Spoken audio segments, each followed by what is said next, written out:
Good morning. We'll call the meeting to order.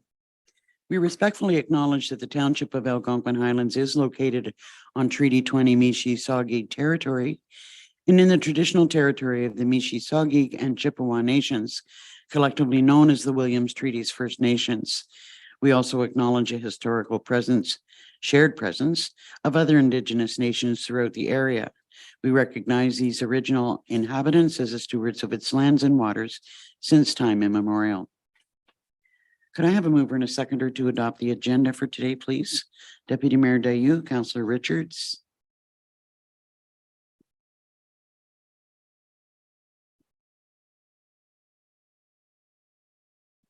Moved by Deputy Mayor Dayu, seconded by Councillor Richards. Be it resolved that the June 15th, 2023 council agenda be approved as circulated. All in favor? That's carried. Is there any disclosure of pecuniary interest or general nature thereof today?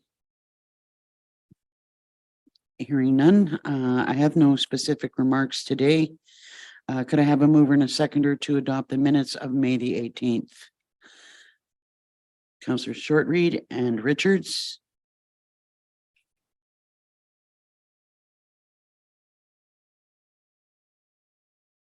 By Councillor Shortreed, second by Councillor Richards. Be it resolved that the May 18th, 2023 regular and public meeting minutes be approved as circulated. All in favor? That's carried. We have no public meetings today, so we'll start with our delegation. Today we have Carl Pahapil and Rebecca McDonald from Pahapil and Associates to give us our 2022 financial statements. We also have our treasurer with us this morning. Morning, Jeannie.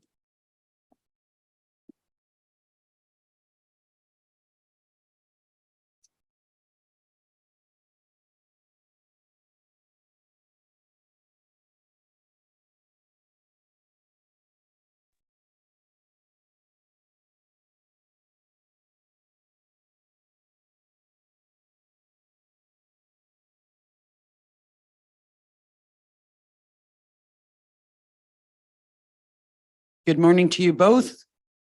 Good morning. And welcome to our meeting. Good morning. Thank I'll you. turn the floor over to you. Great. Thank you very much. And I'd ask you to turn to page 1 of the package and run through the independent auditor's report. And then Rebecca McDonald, our associate partner, will provide some detailed comments on the financial numbers.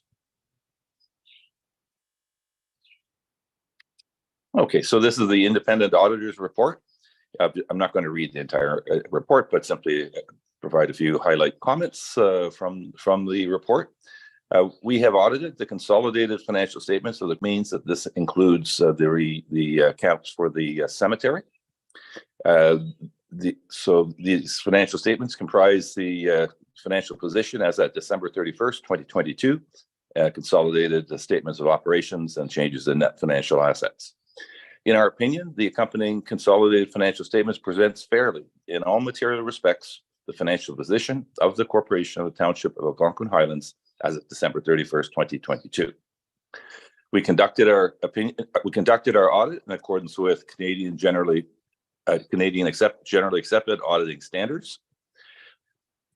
It is the responsibility of management for the preparation and fair presentation of consolidated financial statements in accordance with Canadian public sector accounting standards.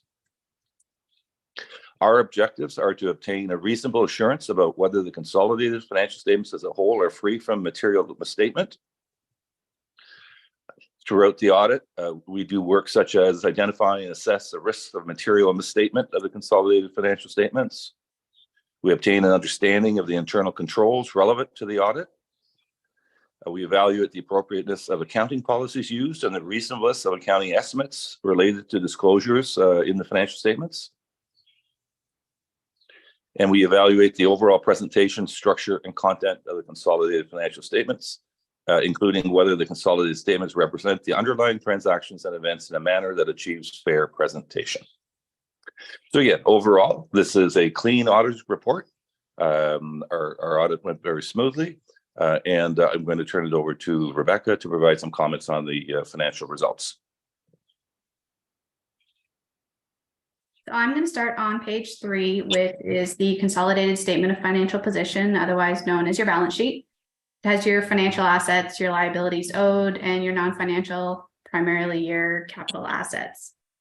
So cash and cash equivalents is 9.9 million this year. Last year was 8.2. This year it includes $1 million GIC. Last year it was just bank accounts. Accounts receivables decreased about 84,000 over 2021.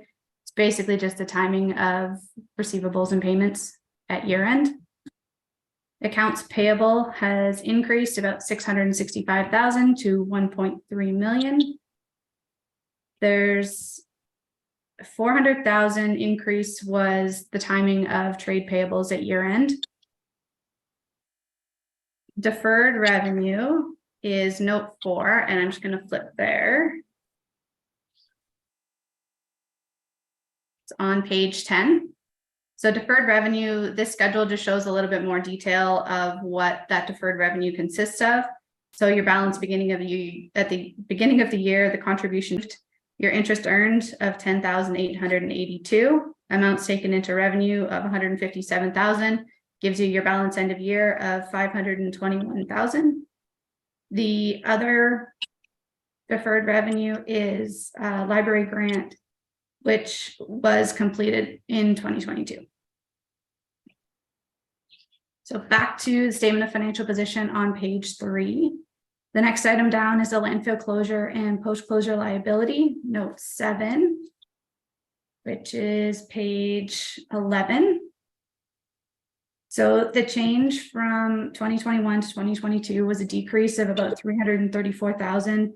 This was because of the landfill study received in 2022, which has increased the remaining capacity that was done at the Pine Spring sites that wasn't caught until this landfill study, and the closure of the Hawk Lake site. Back to the statement of financial position on page 3. We have the tangible capital assets. Last year was 15.3 million. This year is 15.6. So schedule 1 on page 17 is your detailed analysis of your capital assets by land, buildings, broken out.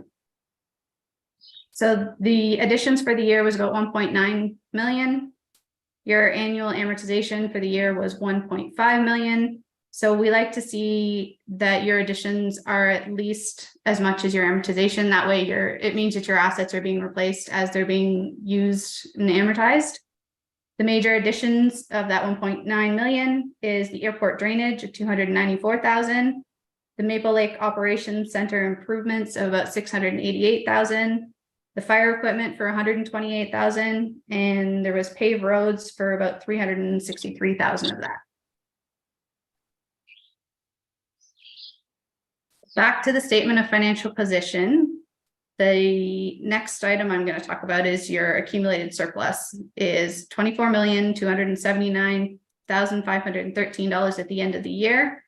The breakout of that is schedule 2, which is page 18, the last page of your financial statements. The schedule just breaks out how much of that surplus is designated for reserves. So at the end of the year, there was 9.3 million set aside in reserves, which is an increase of about 715,000 over 2021.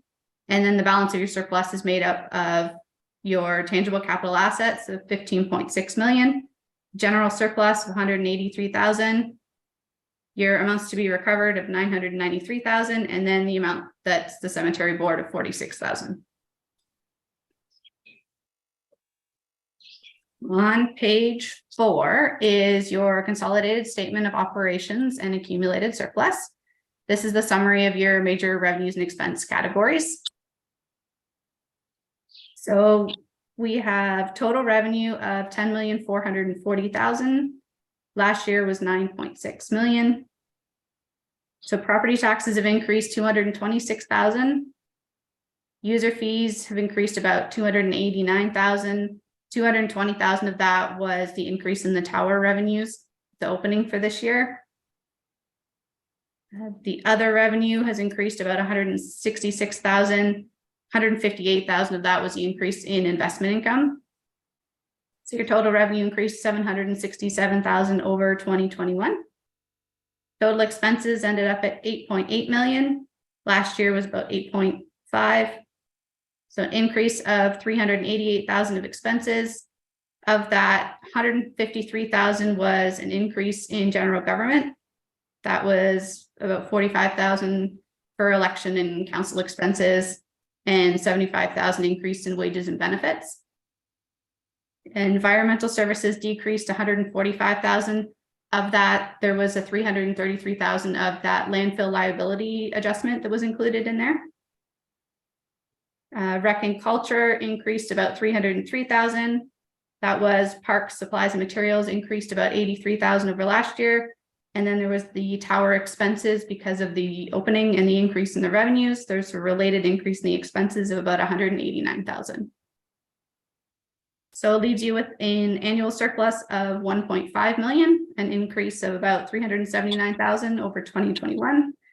So if you add that to your beginning accumulated surplus of 22 million, you end up with the $24,279,513.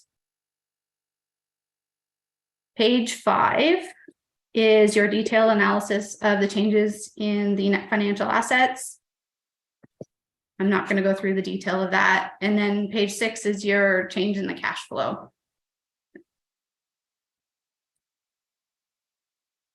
Page 7 to 9 are your accounting policies. So we review these as part of the audit for consistency and the relevance to the township. There's been no change in the policies from the prior year. And then the balance of the pages are just additional notes with some additional disclosure. The only one I'm going to touch on is the commitments, which is note 9. I'm just going to highlight the changes for the year. So the first paragraph is subsequent to year end. There was a contract for the supply, delivery, and spreading of the liquid calcium chloride from 2023 to 2025. The third paragraph is there was an extension for the agreement for the site attendant services at the landfill sites. Paragraph 4, there was a 3-year service agreement for environmental monitoring and annual reporting. And then the last paragraph, there was a 5-year agreement for the supply of furnace oil, diesel fuel, and gasoline. Those are just the changes for the year. Are there any questions? Does the council have any questions? Hearing none, I'd like to thank you for all your work on our behalf, and I particularly like to thank Jeannie for the work that you've done to prepare us for good, solid financial statements that we're receiving. And could I have a mover and a seconder to receive and adopt the statements? Councillor Short-Reed and Richards.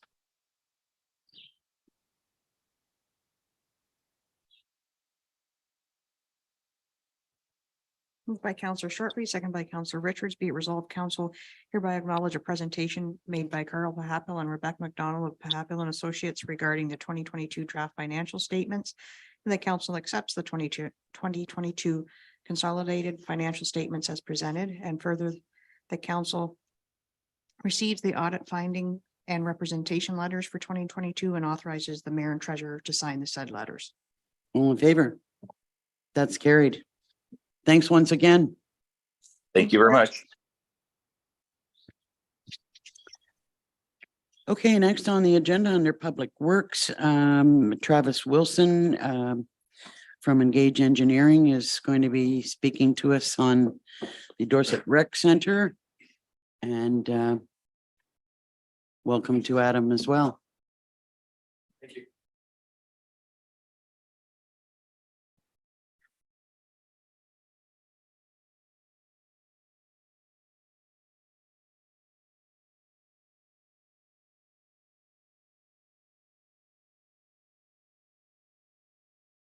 Thank you.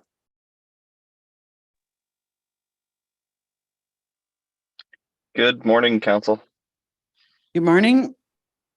I gather you're going to give us an update on where we stand with the Dorset Rec Center. I do. I apologize, Mayor Danielson and council. I had planned actually, I found a place to turn my camera on, but it will not turn on my phone. So I do apologize for that. I did end up getting a very late notice yesterday, so I'm out on site. But just to provide council a brief update on the Dorset Recreation Center project. It's been around a month since my last appearance at a council meeting. So just to let council know, we are progressing with the contract for this project, but there have been some delays with finalizing costs for that finalization. The last meeting, you'll recall, we discussed the inclusion of the AODA front entrance. So we engaged, having completed the topographic survey for this, and that was provided to the contractor.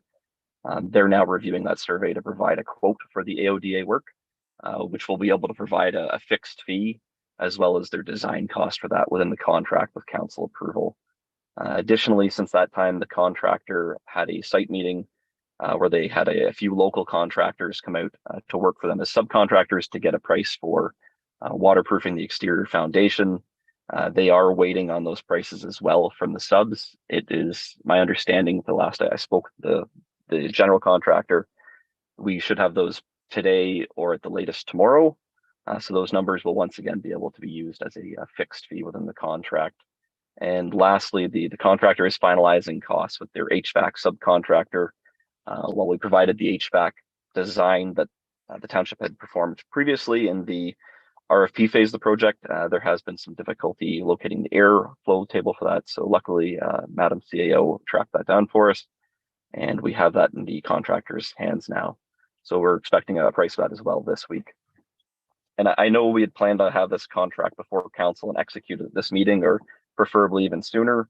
However, with the noted pieces that I just spoke to will still be finalized. We'll be able to get those into a contract. And by doing so, we'll guarantee more of the cost is fixed, not so much as a cash allowance. So giving us a better idea of cost for the complete project, with the remainder just being the design fee and the cash allowances for the actual mold remediation. So as I mentioned, we are supposed to have those costs today, and I'm hoping to get those into a contract next week, but we are kind of in a position where we're waiting for those additional costs, which I know is not the news even that I wanted to bring to council, but it's still progressing, which is the good side. I'm happy to take any questions if there are any.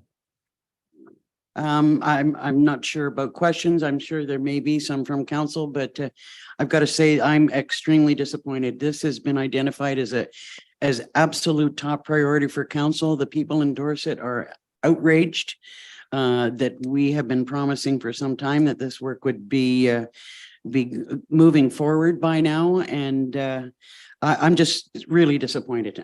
We cannot and will not wait for a next regular meeting to move forward with this contract. I think we're going to have to call a special meeting to move forward with it. But I just can't say enough about the level of disappointment that I've got with where we're at right now. It's becoming really difficult to justify the delay to our public. And I know that there's been, numerous delays for a variety of reasons that are not of any particular fault, but sometimes the public have a real difficult time understanding that, and they're just frustrated. So I guess I would ask, do any members of council have comments or questions?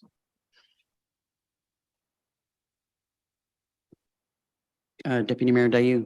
I just have to concur, I'm sure I speak for Councillor Shortley too. We're getting hit weekly by the disappointment in the continued delays, and I just can't stress enough how much our constituents want this to happen. I really can't.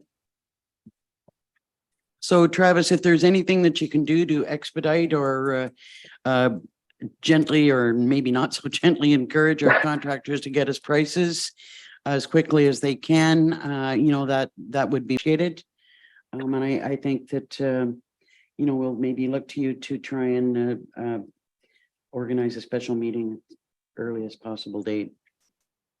Absolutely. Thank you, Mayor Danielson and council. It is a disappointment on my end. I was really hoping to have all of these prices put together, but it's just been some delay from some subcontractors. But I do understand the priority here, as does the contractor. So It's just a matter of getting all the pieces put together and ensure we have a good document. So I will keep in touch, of course, as those progress. As I mentioned, we will have prices by today or tomorrow for the majority of the items, and we can put that into a contract. So thank you. Okay, thank you. Thank you. Anything you want to add, Adam? Sorry, I should have given you an opportunity to.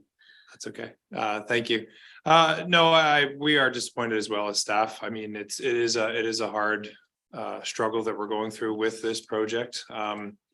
Just keep in mind that as much as we want to open it tomorrow, it is hard to rush it because we will rush too much and then we'll be back here to council asking for things that we should have caught at the very beginning. So I do understand and appreciate the urgency of this, like Travis said.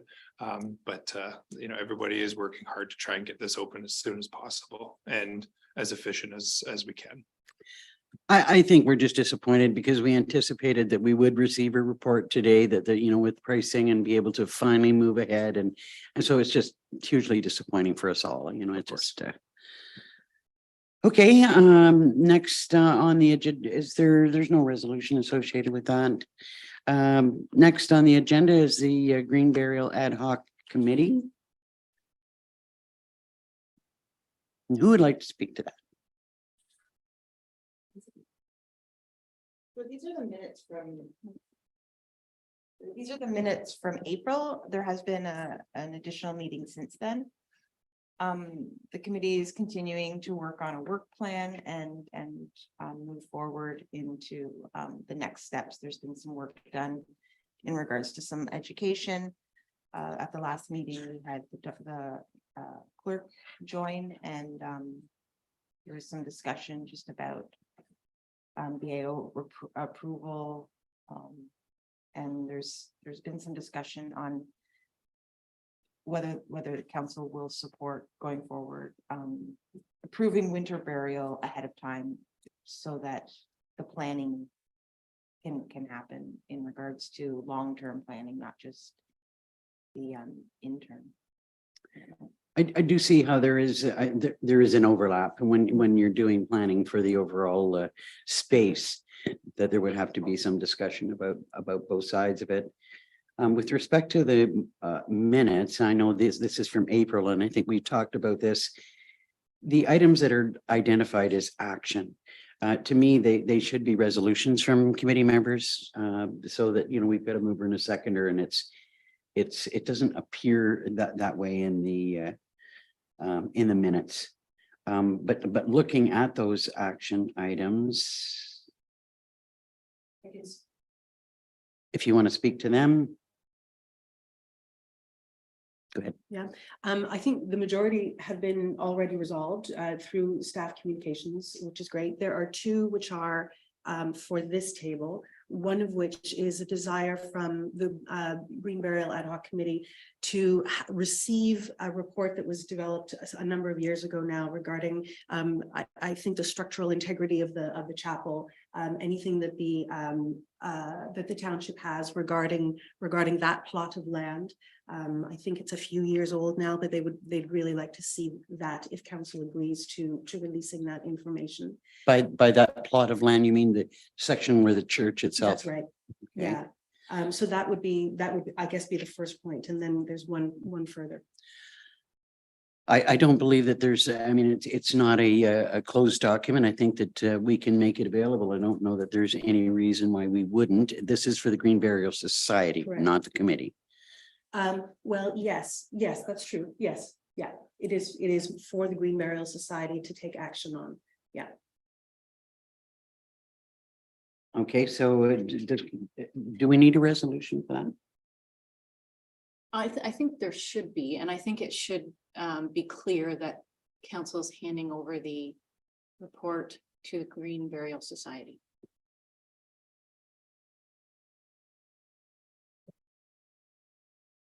Which leads me to the question of the next action item that says follow up on the history of the chapel ownership and review the heritage building list. That sounds like an action for the committee to do. But why would the committee do that? I mean, we're talking about the cemetery, not the church. So why would the Green Burial Committee want to review the history of the chapel's ownership and the heritage listing? Just to understand what the status is now and how we arrived at the status, what role the municipality may still have in the ownership of that. We wanted to confirm that in fact there was none.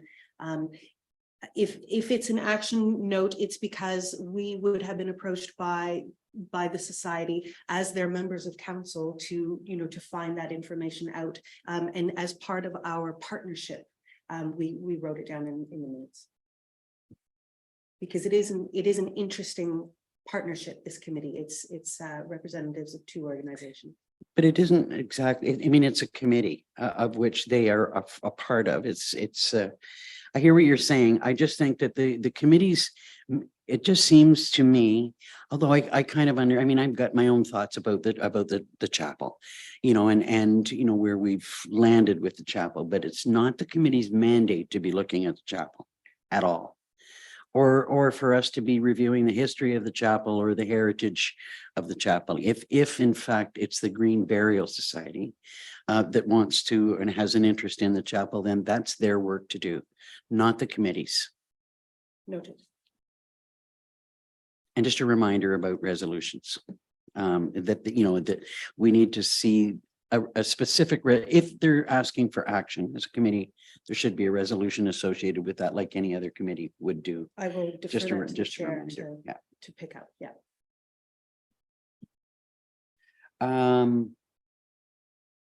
And you said there was one other point that you wanted to bring up. Well, yes. A couple of other action items. 1.5, I suppose. The one, actually 2 halves. We would like to, at the appropriate moment, as was mentioned, bring forward the idea of having council's approval to proceed with winter burial. We were going to ask for that conversation today, but it is on the back of some of the layout work that Adam and his team have been doing. And I would appreciate if council would prefer to see the whole package at the same time. The intention is that the layout that Adam and his team are creating for that section of the cemetery will be ready to accept green burials winter burials at the moment the council decides to give the go ahead. So we don't see any reason to delay for another year or 2 years that conversation, but we don't have that report for a number of reasons. And I assume council would prefer to see the whole package at once. Any questions or thoughts on that? It's from what I understand, there's been some action associated with master gardeners. Is there anything that we need to know there? We had a site visit on this week, and they were there, and they will be providing a report. Did you have a question, Madam CAO?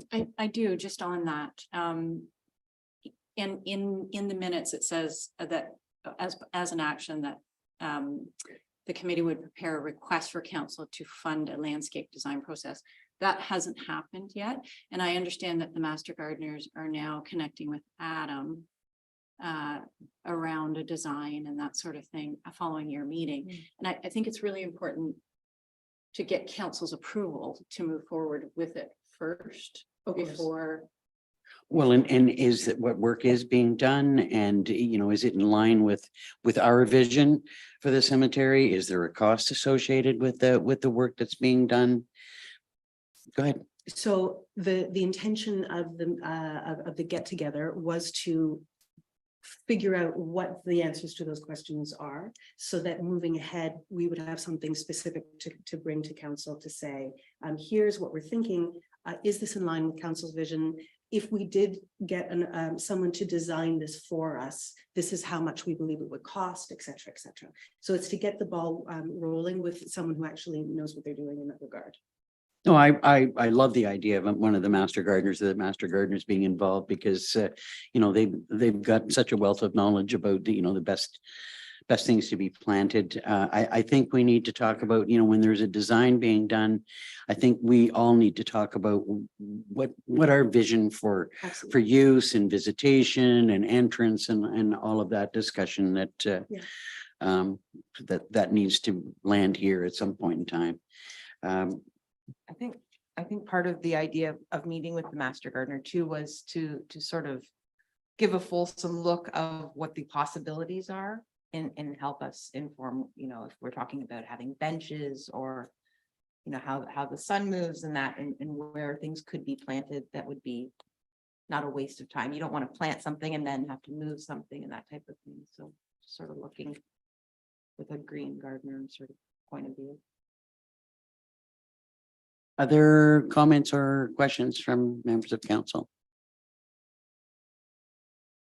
I just want Madam to CAO. confirm, thank you, with the clerk that that we have in the resolution that council supports the idea of moving forward with a design layout, because again, that hasn't even happened. So it's Or important. investigating the idea of Yes, of a landscape design, which doesn't really commit us to anything like or any expenditures. No, that's precisely the space we're at the minute, yes. Anything you'd like to add, Adam? Thank you, through you, Mayor. The biggest thing is that we do the design. Sorry, thank you, through you, Mayor. The biggest thing that we look at first is the design plan for the layout of plots, laneways, and green space. I think that once council has a chance to look at that and agree with staff's recommendations on the layout, then that just basically opens the door for anything afterwards.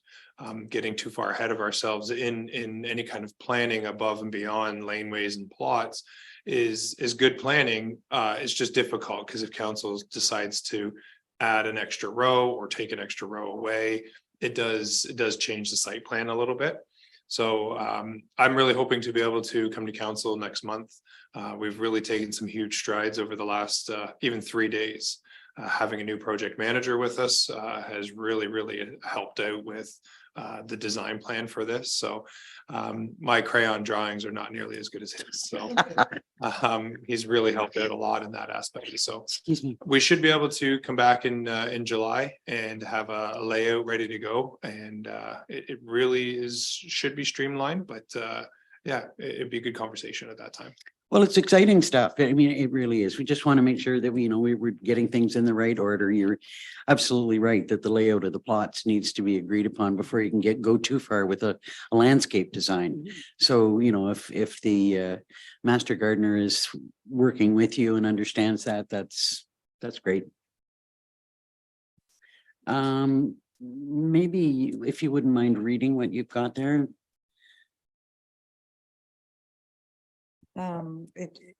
It's receiving the minutes and that council authorized the release of the condition assessment at St. Stephen's Church report dated January 9th, 2017 to the Halliburton Highlands Green Burial Society. And further that council supports the committee with proceeding with a landscape design for the green burial section for council's review and consideration.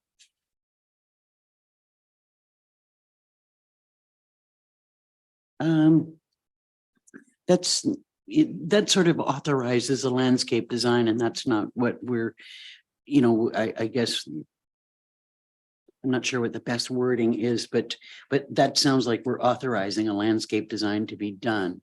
But I think that maybe we acknowledge the need for a landscape design, or acknowledge that I'm not quite sure what the wording should be. Maybe you've got a suggestion? Something along the lines of, we approve in principle the exploration towards hiring a landscape designer or something. Working like with, that or sounds working good. with, but it's an approval in principle to explore. Because we don't have cost yet. Thoughts?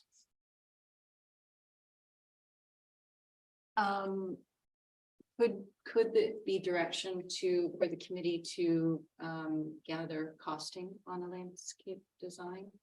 Yeah. For council's approval and consideration. Right on, that sounds good.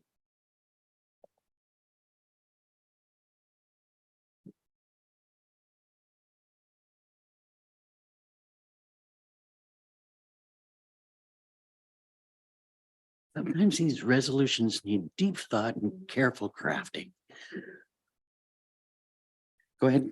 Just while it's being crafted, one idea that we had in the last couple of meetings is that council last term agreed to a green initiatives or an environmental initiatives reserve, which does have some coin in it at the minute, and it could be a space from which to withdraw funds for this should it come up before the next budget. So that's just where we are with some ideas about how it may be funded if it extends beyond what Green Barrel has. But would that funding not have been attached to or associated with the Environment and Stewardship Committee?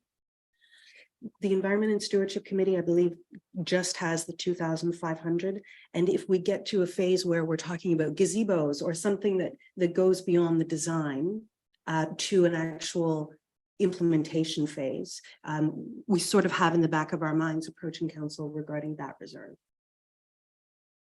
We'll have that discussion at the That's time, right. at the appropriate time. Could I have a mover and a seconder for the resolution? We'll hear it again. Councillor Barry, Councillor Shortreed.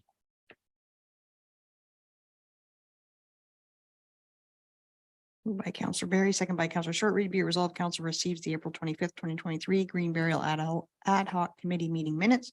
And further, council authorizes the release of the condition assessment of St. Stephen's Church report dated January 9th, 2017 to the Haliburton Highlands Green Burial Society. And further, that council approves the committee with proceeding with costing for a landscape design for the green burial section for council's review and consideration. All in favor? That's carried. Thank you. Next is your Public Works monthly activities. Any highlights that you'd like to give us? Yes, thank you. So the only highlight really that's jumping out at me, I wanted to bring forward was our staff training for the month of May. We did have a couple good courses come through our way with the CPR, bringing our staff up to date. The commercial wheel installer was another really good course to have all of our public works staff in on. And then the chainsaw and tree cutting safety course, which is what Chris Card put together for a joint project between PRT and Public Works. And that was a great opportunity for joint training. I know just speaking through the Public Works staff, they were really appreciative of the training and they learned quite a bit through it. So definitely a good resource that we were able to take part in. So other than that, it's business as usual for us. The month of May and June have really ramped up for us, so it's been really busy. But other than that, it's business as usual and keep moving forward. And we're pleased to say, once we got the grader fixed, we managed to get the Bear Lake Road plowed, and people are happy with that, which is good news. Yes, we were able to get that completely graded yesterday. So any questions on Adam's monthly report? Could I have a mover and a seconder then to receive it? Councillors Richards and Shortreed.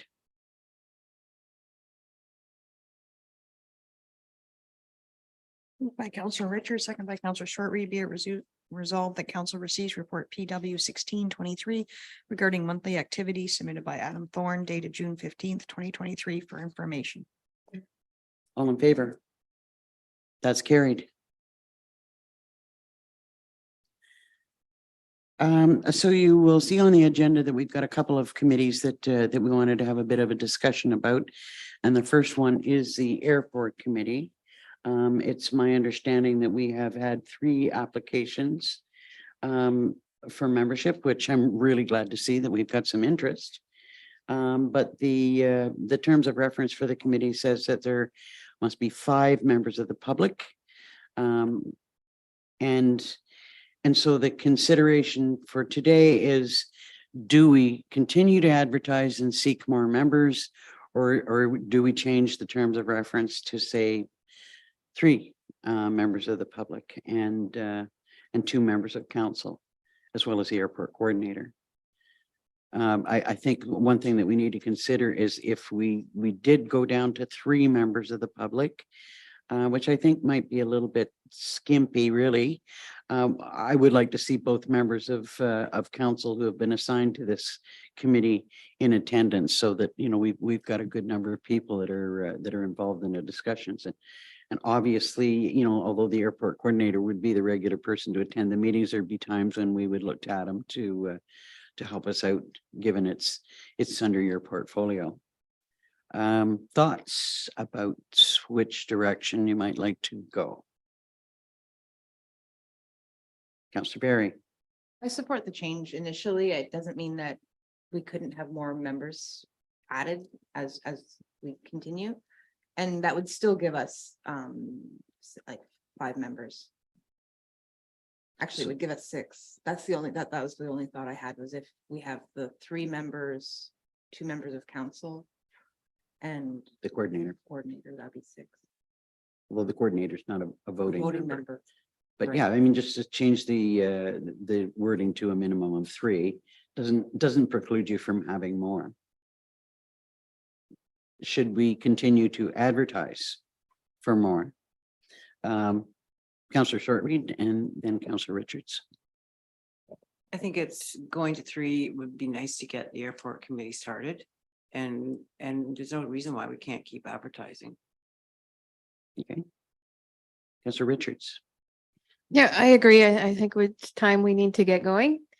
And we'll continue to recruit. Maybe even some of the members can help us to do that. So.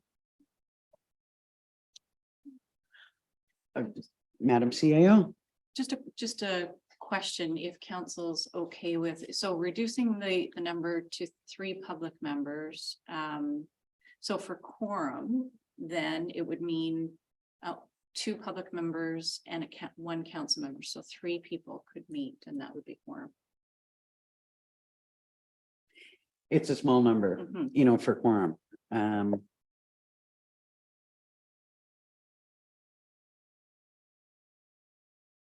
Let's see how it goes. I'm hoping that, we won't have, too many people missing meetings. Hopefully that those who have put their names forward are keen and they will be in attendance. And meanwhile, we'll continue to try and recruit more members and hopefully that will resolve things. But I would, as Councillor Richards says, I would like to see us get started. This seems to be a bit of a struggle getting our committee structure back in place and running well. So I'd really like to see this group start to have some discussions about where they'd like us to go with the airport. I have Councillor Barry. I'm just curious what the thoughts are if the committee starts in the summer. We're sort of past the point of planning for the summer. So is this looking at fall events, winter events? Yep, Just thinking- absolutely. I mean, I can't see there being anything happening in the summer by this point in time. So, we'd be fortunate if we were able to plan a modest event for the fall colors. I think that would be our best bet at this point in time. Any other comments? So could I have a mover and a seconder then to amend the terms of reference? Councillor Shortreed, seconded by Councillor Richards.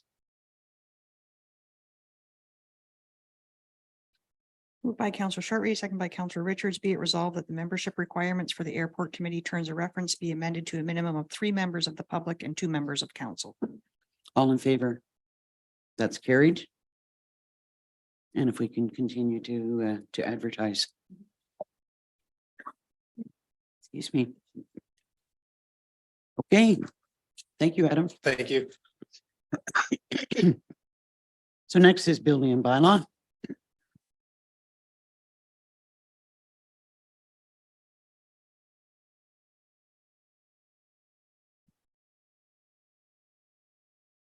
Good morning, Mr. Moore. Morning, Mayor and Council. So The- first up is your monthly activity report. Yes, and it's basically similar to the last few months, a little bit down on permits from previous year and last month even. And so we did receive a little over 14,000 in fees and construction value in excess of $2 million. So still wasn't a bad month. It's interesting to see the reduction in numbers. Is there anything that you might attribute that to? No, well, I guess interest rates first and foremost. And but- material And costs? material costs. But yeah, when I started here 2015 in this department, there was a lot of cycling. And I know David Rogers, the CVO prior, he said, yeah, it definitely cycled up and down the permit issuance throughout the years. So I'm starting to see it now. COVID was an exception. It was up all the way through. So anyway, You would have thought it would be the other way around. yeah, that's what we we're kind of banking on, and we were wrong. Any questions on the monthly report? Counselor Barry? Just a question in regards to the septic reinspection. I know it's not specifically on here, but when taxpayers are having their septics pumped on a regular basis, are they supposed to be sending that information to the township? This is like separate from the reinspection. This is just ongoing maintenance. I just wonder if the municipality is collecting that information. Through you, Mayor, that's not a requirement. I would welcome it. It wouldn't hurt to know, but yeah, it's certainly not a requirement under the OBC. The only thing that is required is a holding tank. There has to be a haulage agreement on file with us. So. Any other questions? Could I have a mover and a seconder then to receive the monthly activity report? Deputy Mayor Dayu, Councillor Richards.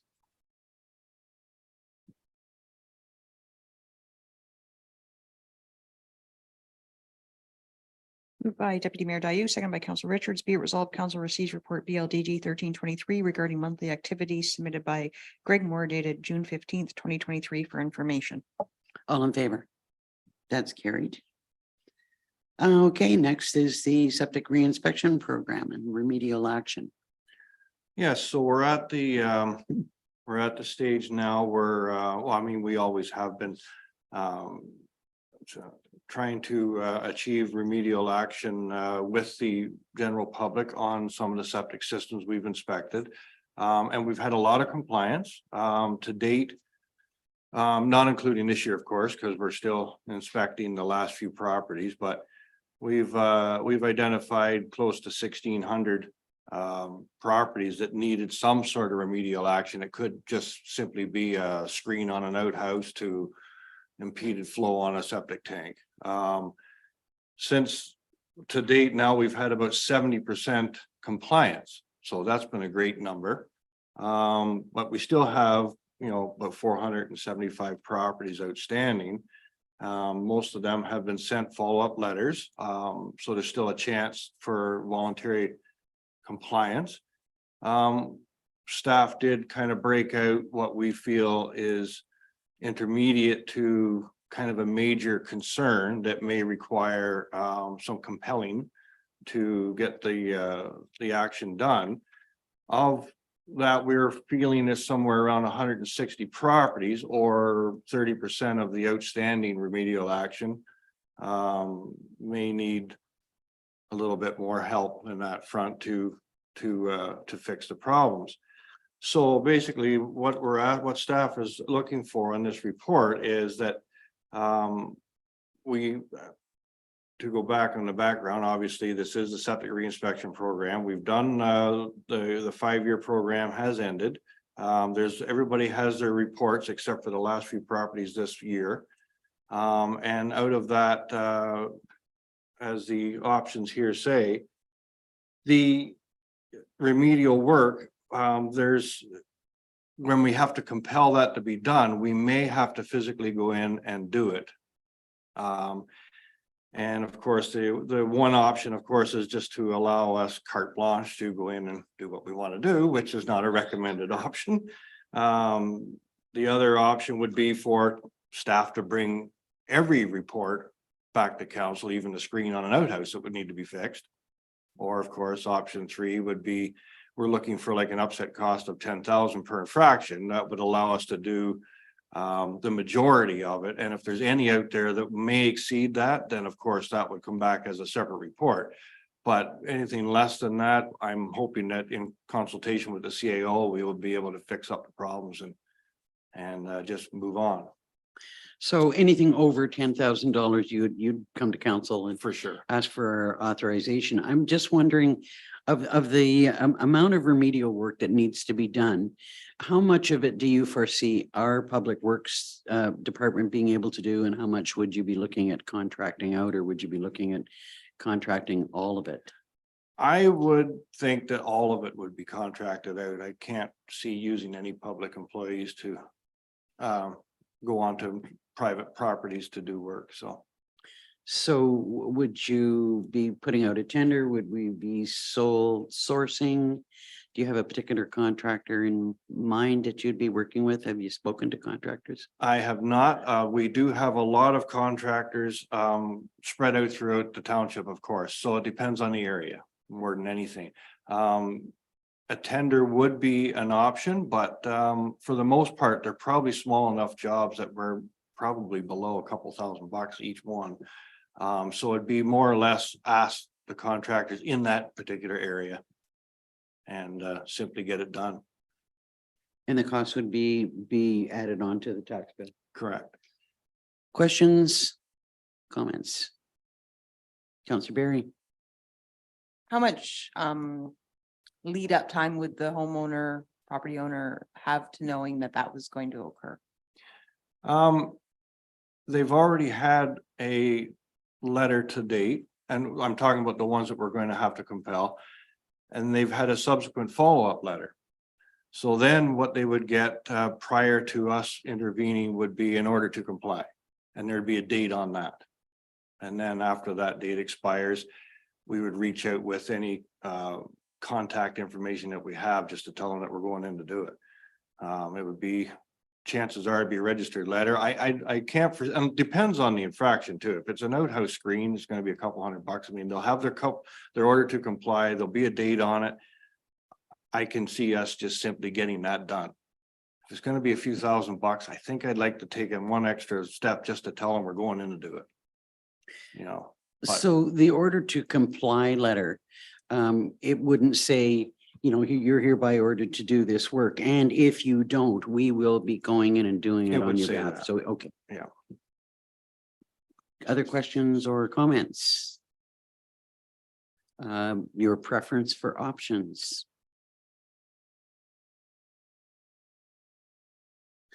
Councillor Shortreed, 3.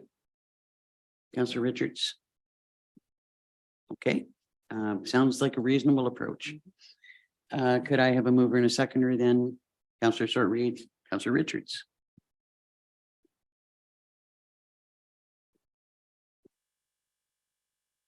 Moved by Counselor Shortreed, second by Counselor Richards. Be it resolved, council receives report BLDG 1423 regarding septic reinspection program remedial action submitted by Greg Moore dated June 15th, 2023, and the council directs staff to proceed with option 3 as outlined in the said report. All in favor? That's carried. Thanks, Craig. Perfect. Thank you. Yep, no, that's it. Thanks for bringing this forward, and sure, we'll have a few people that will be not as happy as we might hope them to be, but we've got to get this done. Perfect. Thank you, Council. Next up is Parks, Recreation and Trails.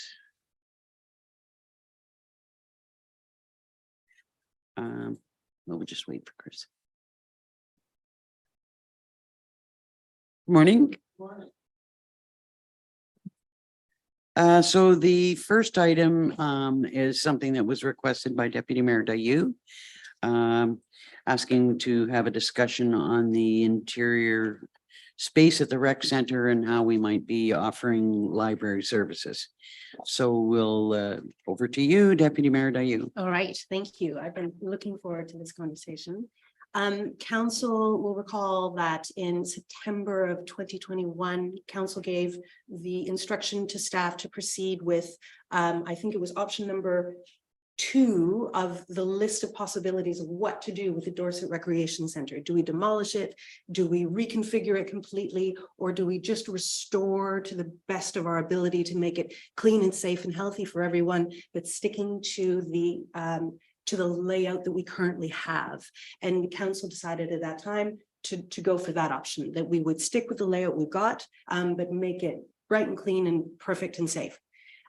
So this conversation that I'd like to have is about what might we wish to change? What might our community wish to change about the use of the space as it is currently laid out? And I'd be so interested in hearing staff perspectives on that. The idea being there might be some things, there might be some uses of the previously used rooms that are no longer needed for what was intended back in 1984, or that could be better employed to do something else.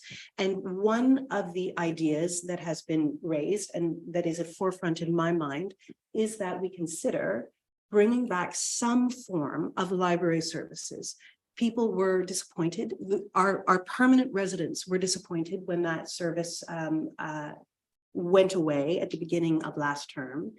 And largely because of COVID, there have been some extraordinary and rather exciting innovations in library services, which are less dependent on space, less dependent on permanent staff engagement, but are a combination of technology and lockers and a small selection and staff that come at certain hours of the week, but that don't lock the door behind them to that library room once they leave, which was the challenge we were facing in years past.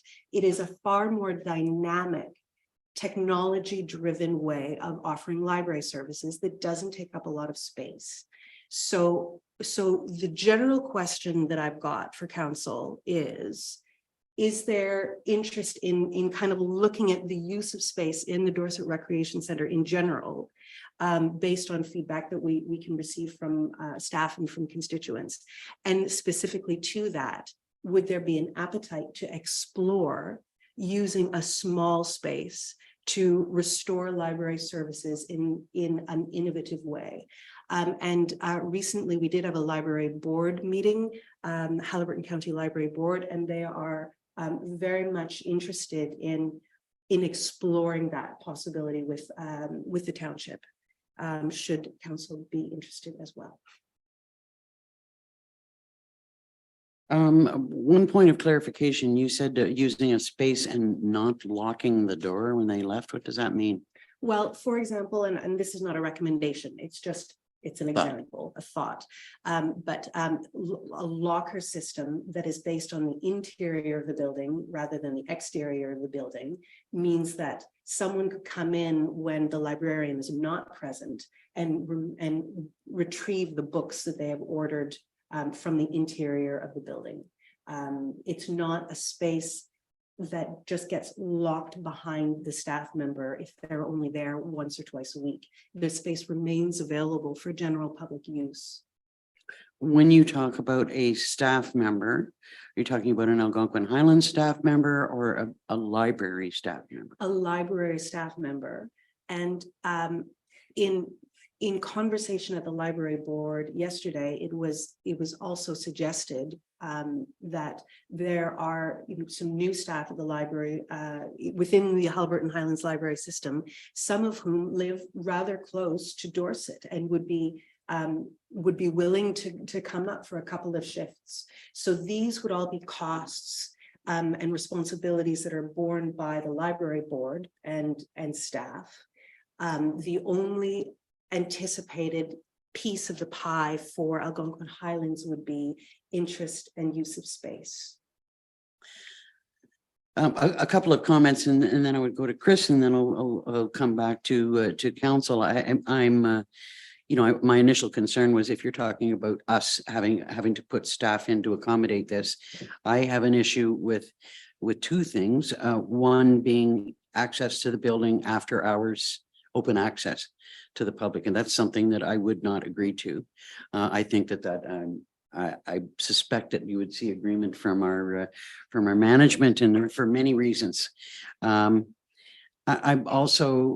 like the idea of being able to offer a service there, but I'm very concerned at this point. You can see the challenges that we've had with the Dorset Rec Center, and anything that's being suggested that it would in any way change the terms of reference for the work that we're trying to get done there or delay things one day further, I would not agree to. We can't. it's too late to do that in this, at this stage. But if we can accommodate something in, in other ways, I'm open to hearing a discussion about it. Go ahead. Yes, if I might speak to both of those points, certainly the idea is not to request that council change opening hours or an ability to get in and out of the, of the building in times that are not appropriate for our staff. It's more about the space within the building being accessible within the usual operating hours. If there is anything beyond that, certainly not suggesting it at this minute, it would be raised with evidence for how it might work in other libraries elsewhere. And I'm not speaking to it right now. It's not what's on the table. And to the second point, which was, oh yes, the reason, Changing in the terms of reference. that's for the right. So contract. the reason for prefacing this conversation with council's decision of September 21 is to say it's in adherence to that. There wouldn't be any requested change to the scope of the work being undertaken by our contractor. It would be what we do with the space that they restore, that they've always been planning on restoring. And in your blue sky thinking, Yeah.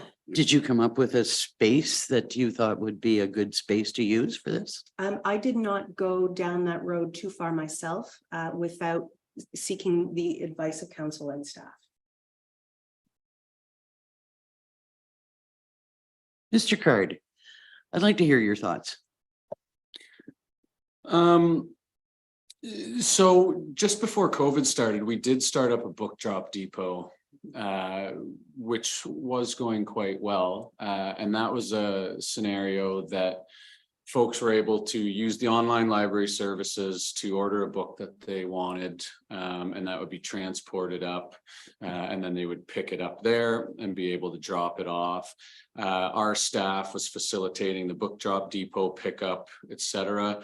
The county library staff was transporting the books. We would plan to continue with that type of process. The space that was used for the library previously was what we renovated just before COVID for the existing entranceway, which has the public access computers and the seating area, and Meeting also space. the desks for the rec coordinator and the rec attendant staff, which is also the entrance and welcome area. If council wanted to open up a discussion with the library board about possibilities, I think it would need to start there. The direction around removal of the library services as they existed there was a recommendation that came from the library board at the time. So if council was looking for ideas and thoughts, I think the starting point would likely be to go back to the library board and talk about what it is that they could envision seeing there, whether or not it's something that they have the staff available to do, whether or not they still see a need relative to their decision and recommendation that was made previously. As far as space that's available, a book drop depot can certainly continue, something of that size or nature. But if it were to move into something more similar to a library of books on a shelf and the ability to browse, that'd be a significant amount of space, and we'd likely have to dedicate a room, which would have to be one of the activity rental available rooms downstairs at the moment. Other thoughts?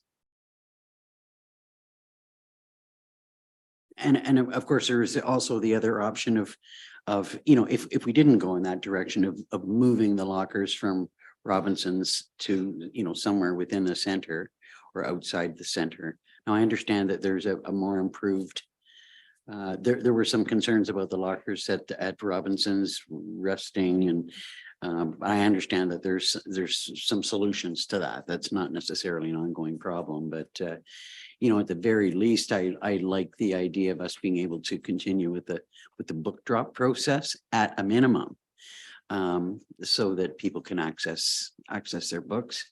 But I want to hear from members of council about the possible use of one of the rooms downstairs. How much are those rooms used? I know during major events they are.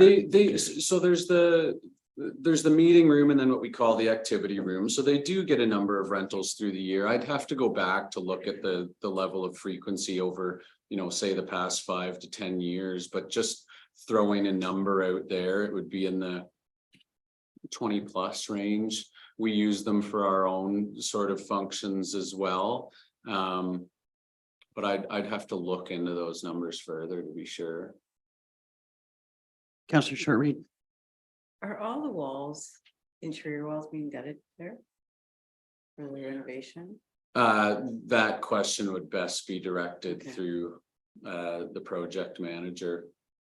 I'm just a thought that, if they're all being gutted, could we put up like one wall in the activity room at the end? of that You're wall? asking a change in construction. No, though. I know, but maybe not do anything, but after they're done. Not a change in what they're doing. Councillor Berry. I mean, I support the idea in principle. I would like to know more what the library board is saying, and I like the idea of obviously continuing with the book drop or modifying that system. I'm also interested in knowing what sort of programming can come to the library. That would be something that I have been interested in.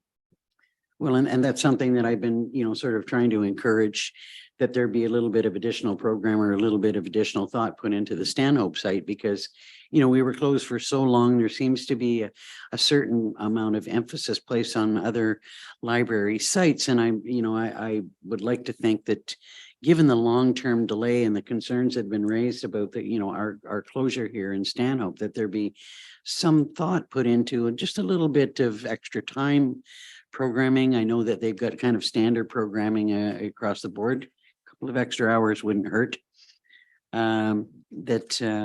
And for sure, I like the idea of exploring, in principle, exploring what you're suggesting.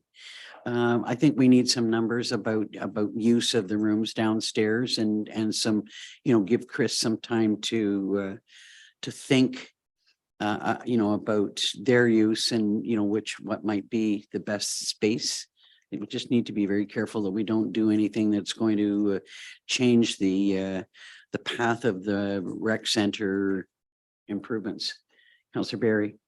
I seem to remember when we were discussing the book drop and that there was some concern over privacy in how books were distributed. If you're asking for a book that's, about something personal, that isn't available for people to see. So I wonder how that can be captured in that as well.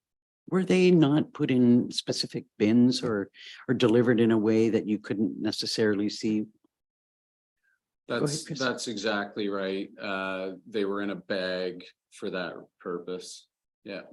And there was a specific training that was provided to sort of cross training between, our staff and the library, keeping in mind that if we do a book drop, that it does take some time and added responsibility to our own staff. And I've got to say, I'm starting to see that, that's something that we need to think about going forward. We're already stretched to the limit. Right now, we're beyond the limit. Go ahead, Deputy Mayor Deo. Yeah, it could be that with these innovations since COVID, we are actually beyond the staffed book drop phase of library services, and we are into something else altogether. So I'm most curious in going back to the library board and getting some actual information as to what might be possible. And they are very willing to offer that. So in a way, it's a two-step dance. And my hope is that the board and council will agree to the right parts, talking to each other and starting to explore these ideas.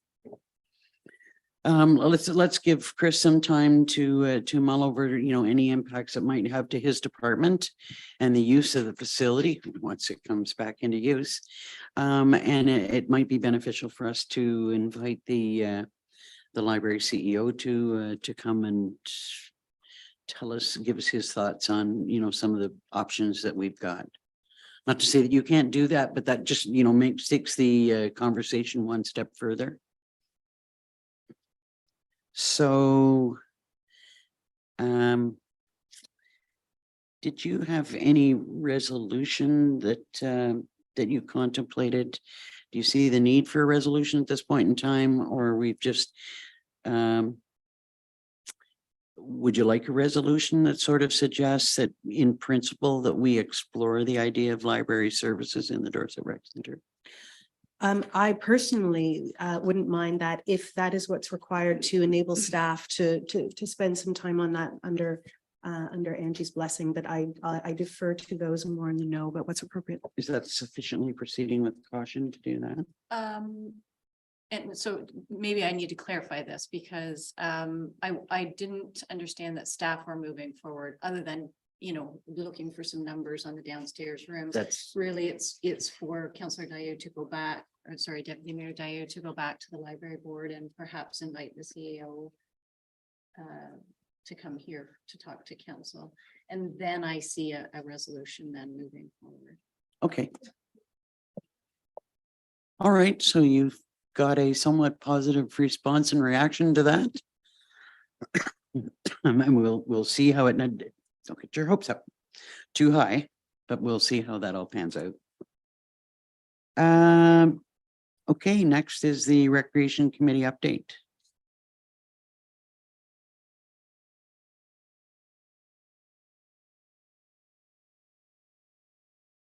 Through you, Mayor, Councillor Shortreed was present at the meeting. I'd be looking to her for comment. I was just going to say, who's going to speak to that? Go ahead. Everybody's still just finding their way on the committee. We are having some problems getting people to volunteer.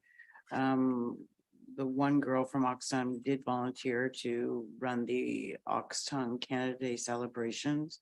I think going forward, until Sandra gets back, I just wonder if maybe we can try digging a little bit deeper into things that are happening and things that need to be done. And I think we'll have to reinforce. And how do you that. see that happening? Well, I think it's going to have to be a discussion at the table next week. You Right. have a meeting next week? Yes, on Wednesday, I do believe, yeah. Yeah, you know, I really think that the committee needs to understand that there may be times when they need to step up a little bit. That is, as has been previous described, our committees are not many councils that just meet once a month and tell staff what to do. That you know, that there's an expectation of a little bit more involvement. You know, and if it can't necessarily be on the day, I've got to say I was extremely disappointed to hear that none of the members of the Recreation Committee were available for our single one of the most important events that we have. Be it ever so small, it's important. Canada Day has been a tradition in Oxton Lake, and to hear that none of the members were going to be there. I think that's a There is a discussion. lot involved in the planning for that day, and there's lots of things that could be, you know, assistance that could be provided between now and then. You know, to have one person trying to organize that out of the blue, brand new member. I think that's a discussion we'll have to have, that there are things that can need to be done. It doesn't have to be everything on one day, that they need help. And I think digging deeper into what goes on and they understand how it works, I think going forward, they'll have a better understanding. They're all new, and I think we need to go back and start again on certain topics. Questions, thoughts, Councillor Berry? What happens in regards to Canada Day? Like, it's just coming around the corner. Well, I've had a discussion with Chris, and he's given a list of, here's the things that we normally do, and here's the context of the contacts for these things. And there are, from what I understand, the fire department is in place, and they're going to be doing their activities, and the OPP are going to be there, and Oxton Lake Association, it sounds like, are going to be involved. I don't know to what extent.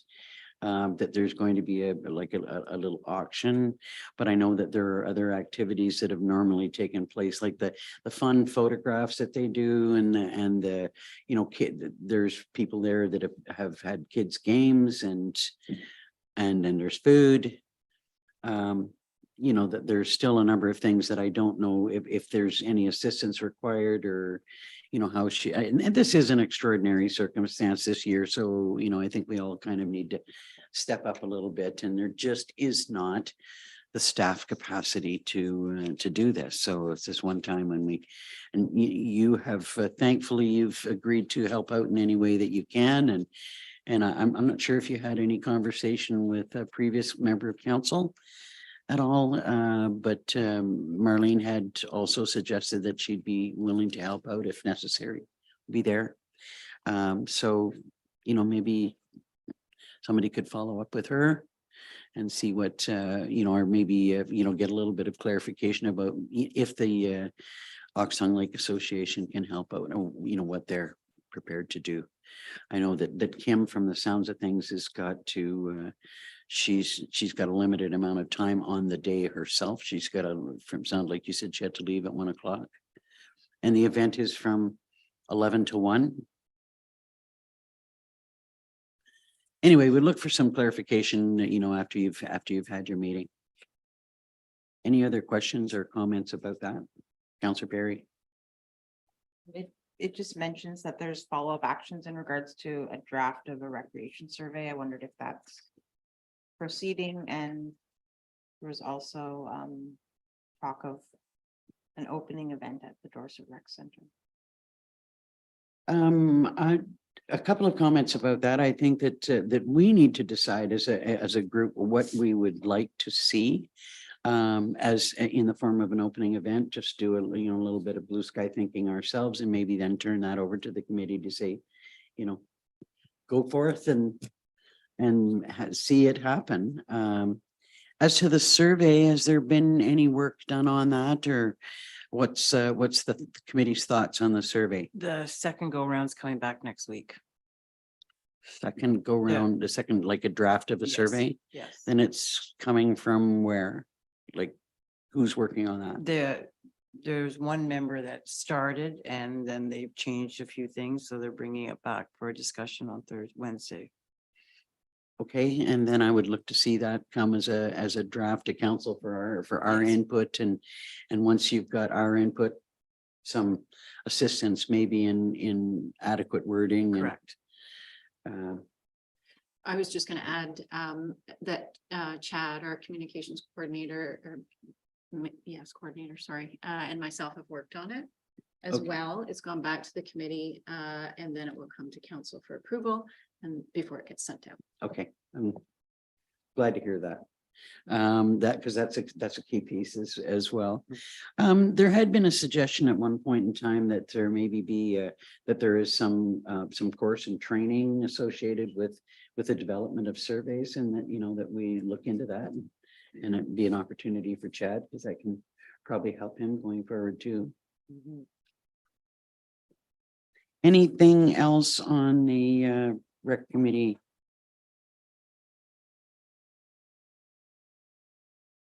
Okay, could I have a mover and a seconder then to receive the May 17th minutes? Deputy Mayor Dayu, Councillor Short Reed.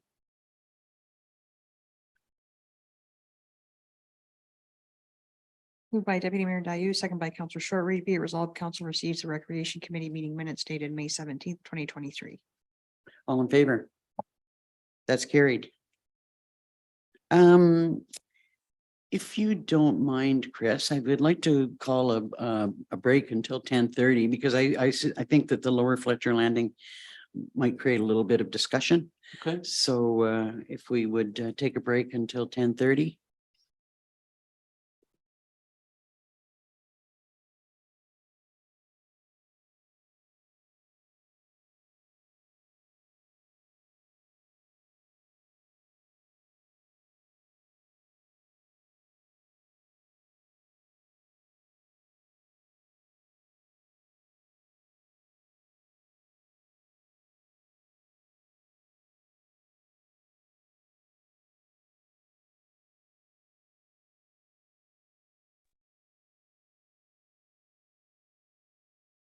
Welcome back. The next item on the agenda is the Lower Fletcher Landing Rehab Project. And over to you, Mr. Card. Thank you, Mayor. This report's to outline Sorry, thank you.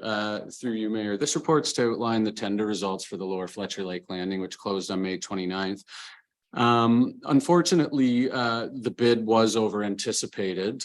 And I've outlined the budget there and offered some various options for council, which I'll go over in brief. But just to give an overview of the project again, is that the scope of the project is to remove the existing wooden retaining wall, cantilevered dock, naturalize the shoreline, and then install a gangway to a floating dock. As part of the tender process, we did get some costing on upgrades to the boat ramp itself, which is immediately adjacent to it. We costed two different options for those upgrades, a higher end option, which would be a concrete slab launch, and another option, which would be more cost effective, which would be gravel. From the get-go, going back to the beginning of the project, basing the costing analysis on this and the budgeting was utilizing our asset management plan. We anticipated $95,000 in costs plus engineering fees on top of that.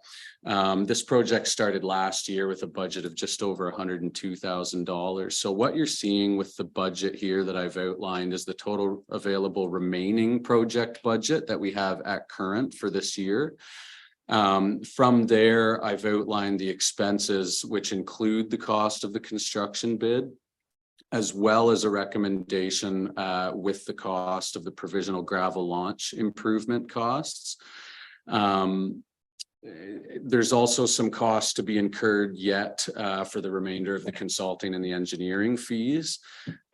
With that bid, if we also take the provisional gravel launch improvement option, would have a shortfall with our current budget of $116,796.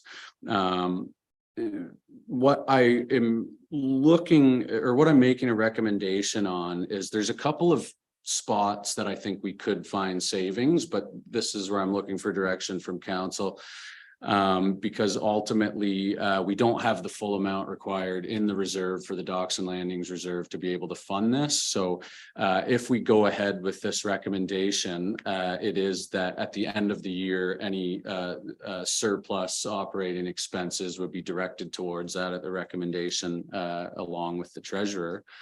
There's the two items are the signboard, $8,500. This is a community message board essentially that's currently existing.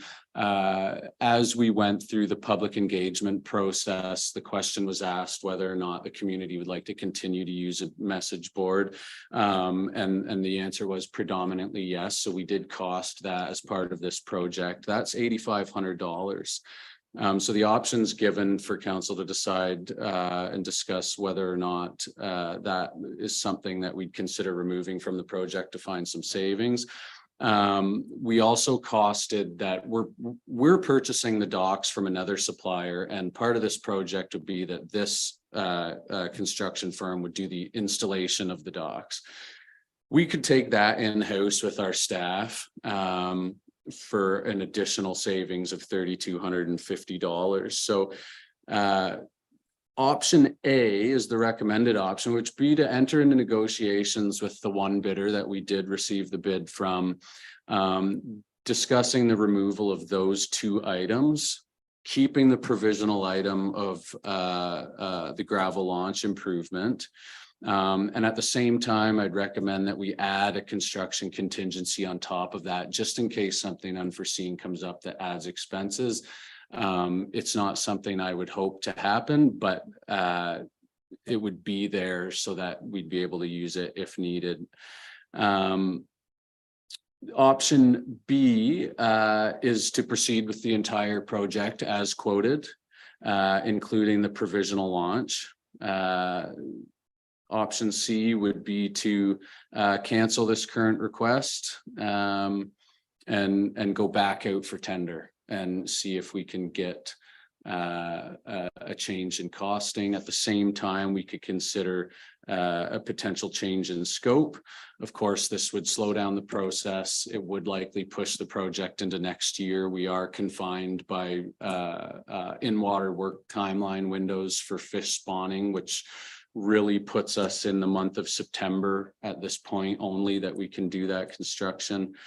Option D would be to negotiate with the loan bidder for a 2024 construction completion, which would allow us to get their updated costing for that year and work it into next year's budget. The risk with that is that it is likely that costs will increase next year. They would need to inflate those costs. And we do have other costs associated with further projects that we'd like to get going on, as council's well aware, for next year. So it would likely also push some of those timelines back, or at least combine some of the costs that need to be incurred at the same time. So that's the overview, and through you, Mayor, looking for feedback. Well, thanks for your work on this and the options that you've given us. And I mean, I really appreciate the, the willingness of your staff to do some of the work and, looking at whatever options we've got. Personally, I don't want to see us delay this project. We've got other projects that we need to do, and, we're kind of behind the eight ball in, some of this area. So I'd like to see us go ahead.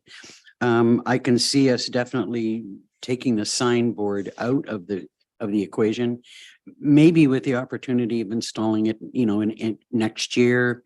But for now, in the overall contract costs, to just take that out.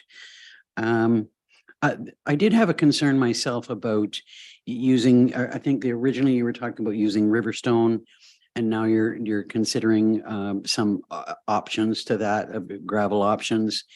Like I really, to me, the Riverstone seems it's a much cleaner material. And I personally would like to see us continue with using the Riverstone, even though that is a slightly higher cost. But, I look to, the other point that I wanted to make is that, we do have, I'm concerned, I guess it doesn't matter in a way. Part of me is concerned about depleting the reserve, this particular reserve. But I guess in the end, we've got working fund reserves, and we can shift and transfer funds whenever we need to. So that's not such a concern, but I'd like to hear from council about their thoughts about what should or shouldn't be included or how we should proceed. Councillor Shortreed, then Councillor Richards. I am totally in agreement with option A. You do have a very short time window to get this done. And if we don't do it this year, then next year somebody else is going to get bumped. And I'm also agree with the River Rock. It does look more aesthetic for the area. So yeah, option A for me, for sure. Not only would it, bump another project, but it'll end up costing more next year. And it's just no two words about it. Councillor Richards and Councillor Barry. I have a few questions. The gangway, is that something that can be reused on another project, or is it just specific to that project and then not reusable? And, just further, towards the costs and budget, that I know we talked about it at budget time, that I think collectively we didn't really feel we were putting enough into the reserves. So I think that's something we have to continue to think about going forward, as well as, some cost recovery options for all of our docks and landings, because they are expensive to maintain, but a necessary thing for us to maintain.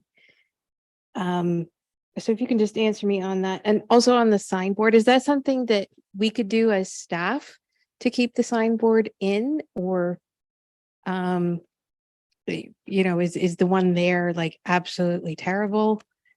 Could it last a little longer?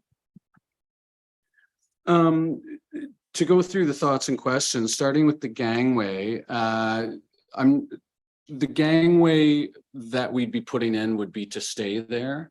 So if you could clarify what you're looking, I'm not sure what you mean with Okay, sorry, further then projects. that was my misunderstanding. Then I thought it was being used as like a temporary bridge while construction of the new landing and structure there was going on.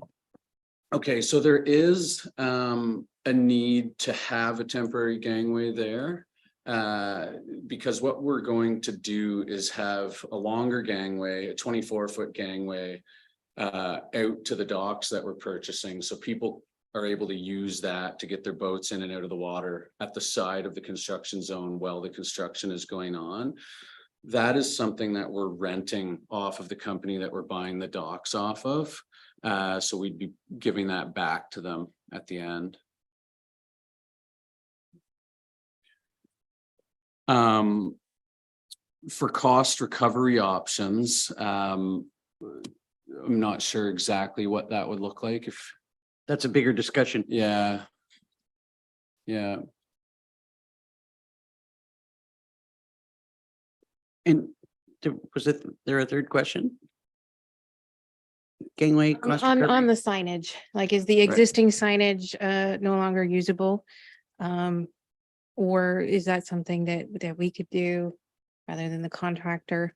But yeah, I think the definitely the docks and landings recovery cost is a much bigger discussion, but one that we should have, I think.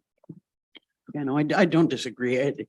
You're asking for something that might turn out to be extremely involved and difficult to control. You know, we've already got all kinds of problems with people putting boats where they're not supposed to, storing boats where they're not supposed to, you know, how to collect fees and manage and oversee it like that. It's a big discussion. The sign though, you know, I'm not suggesting. Did I hear you say that when we asked the area folks that they wanted to keep the sign? So, you know, I think that that's something that we need to keep on our radar, but maybe take it off of this contract. And I think you had asked whether it's something that our staff could do. I'm not sure what the answer is to that, but at the very least, I can see us saying, well, we'll replace the sign, but we'll do that next year. so the existing sign that's there now, it is at the end of its life. It's in really rough shape. However, it is there. I'm not certain that it would interfere with the construction. So that's to say that we could leave it there, budget for an option next year. And yeah, the most cost effective would be to build something simpler, just in-house using our staff. Absolutely. Does it look bad? The existing one? Yes. Yeah, personally, I think maybe we should just take it out and replace it as soon as we can with something and put a whole new installation in and then leave a lousy looking sign there. To me, that, you know, it just isn't. I've got to go to Councillor Barry first and then to you. I support option A. I was hopeful that we could budget for the sign for next year. And my last question, or I guess my first question would be, is in regards to reserves, this completely depletes the docks and landing reserve. Mhm. And then some. And then some. Okay. Deputy Mayor Dayu? I'm happy to support option A as well. And my instinct would be, let's go ahead and get the sign. I think at the end of the day, the price difference is not such that it would alter the conversation had with the treasurer about how to fund this. It's something we're going to be paying for. If we can take it from working reserves now rather than, you know, budgeting it for next year, you know, it's ultimately taxpayers' money well spent. So let's Maybe better spent this year than it next. may be better spent this year than next, but it wouldn't actually change much. It wouldn't diminish our ability to do something else. Therefore, I support doing it now. I'm seeing some nodding heads. Councillor Barry? Sorry, just clarification. You support replacing the sign at the same time? I support the idea in principle, but my thought is, are we agreeing to replace every docks and landing sign at that price? I just think it's precedent setting, no? I'm not, I don't know that there's a sign at every landing, is there? No, a number of landings do have them, but a number don't have them. So it's replacing like with like. It's sort of in my mind, it's the same as us saying, what are we going to do with the Dorset Rec Center? And we're going to replace it as it was, as opposed to making any additions or adding something new to it. You know, it's I don't think this is setting any precedent.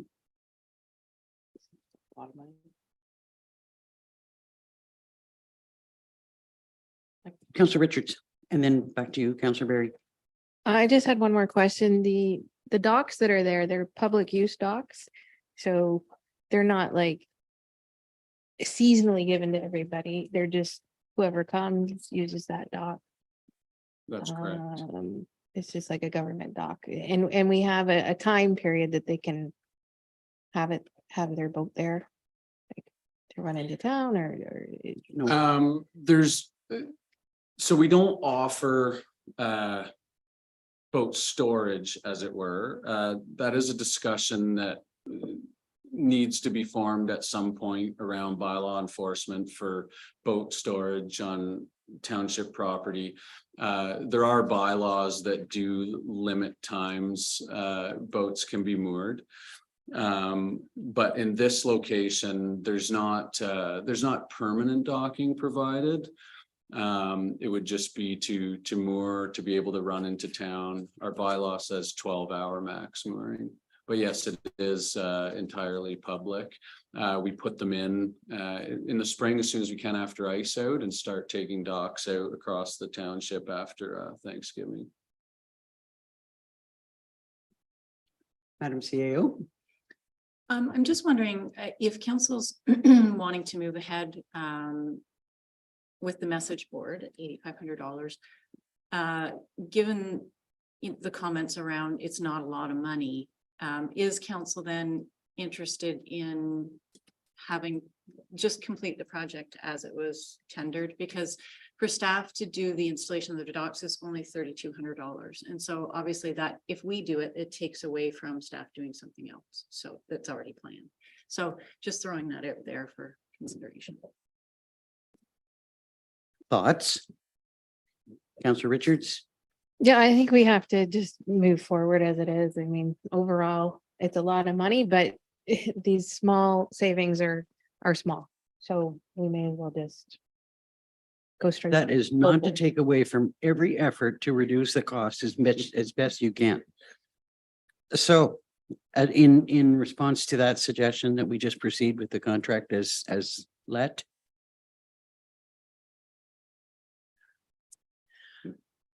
Go ahead, Chris. Yes, so that would be option B. Okay. Could I have a mover? I'm sorry, Counselor Berry. Just as staff has recommended option A. And council is saying option B to proceed, is it possible to have input from Chris on that? I think Chris has given us his input in the recommendation he's made, but it's our ability to say, Okay. here's, here, he's given us options and Okay. we're choosing one. Okay. That's not gonna wound you in any way, shape or form, is it? No, I mean, that's why we're absolutely. given options is to. Okay, could I have a mover and a seconder then to proceed with option B? Councillors Shortreed and Richards.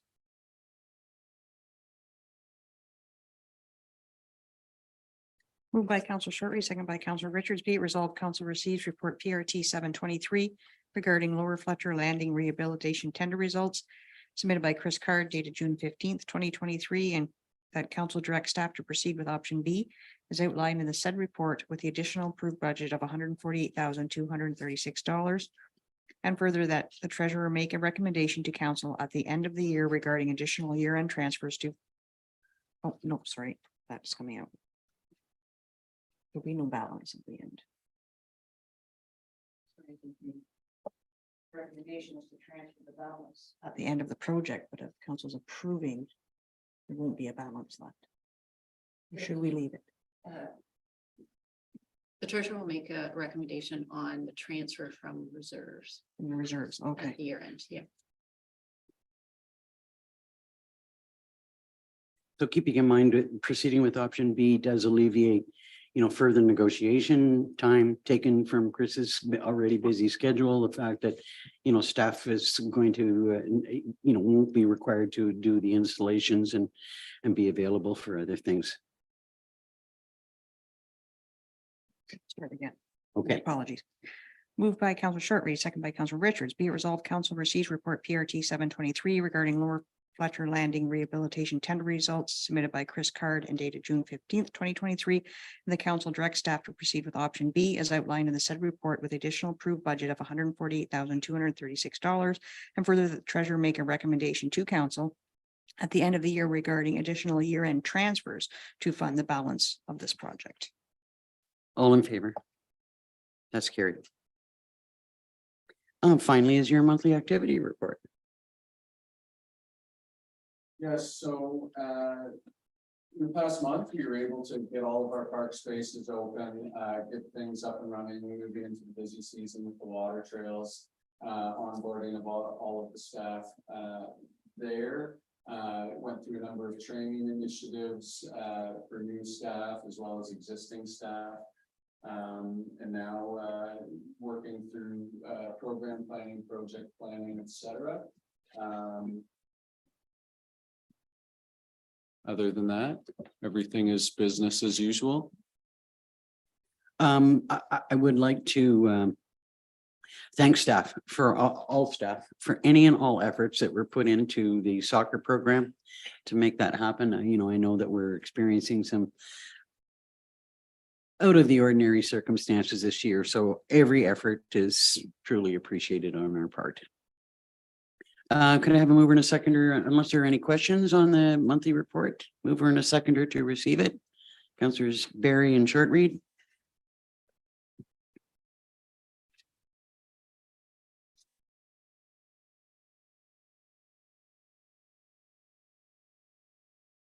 Moved by Councillor Berry, second by Councillor Shortreed. Be it resolved that council receives report PRT 823 regarding monthly activities submitted by Chris Card and dated June 15th, 2023.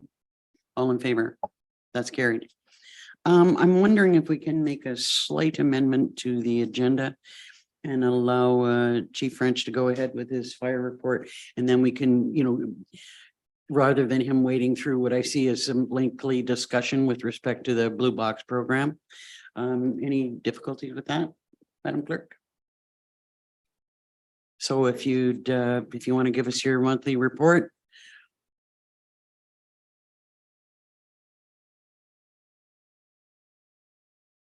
Morning, Mayor and Council. Morning.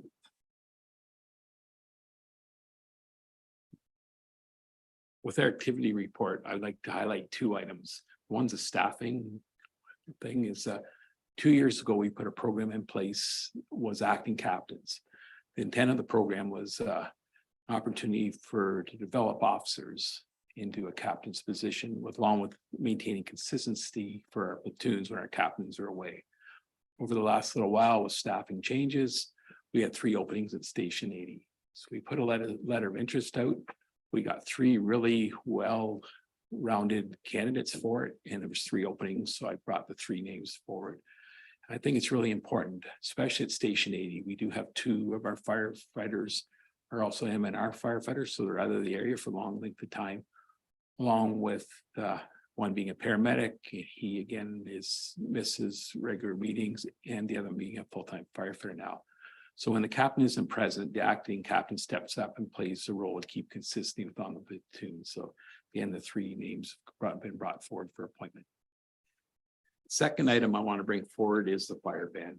It's a topic for everybody, but I just want to let you know where the fire ban stands. Currently, we still have a fire ban within our township, and the reasoning of that is the MNRF has a fire restricted zone. And I have been doing some follow-up with the MNRF, and there's multiple reasons, and a lot of them people aren't aware of.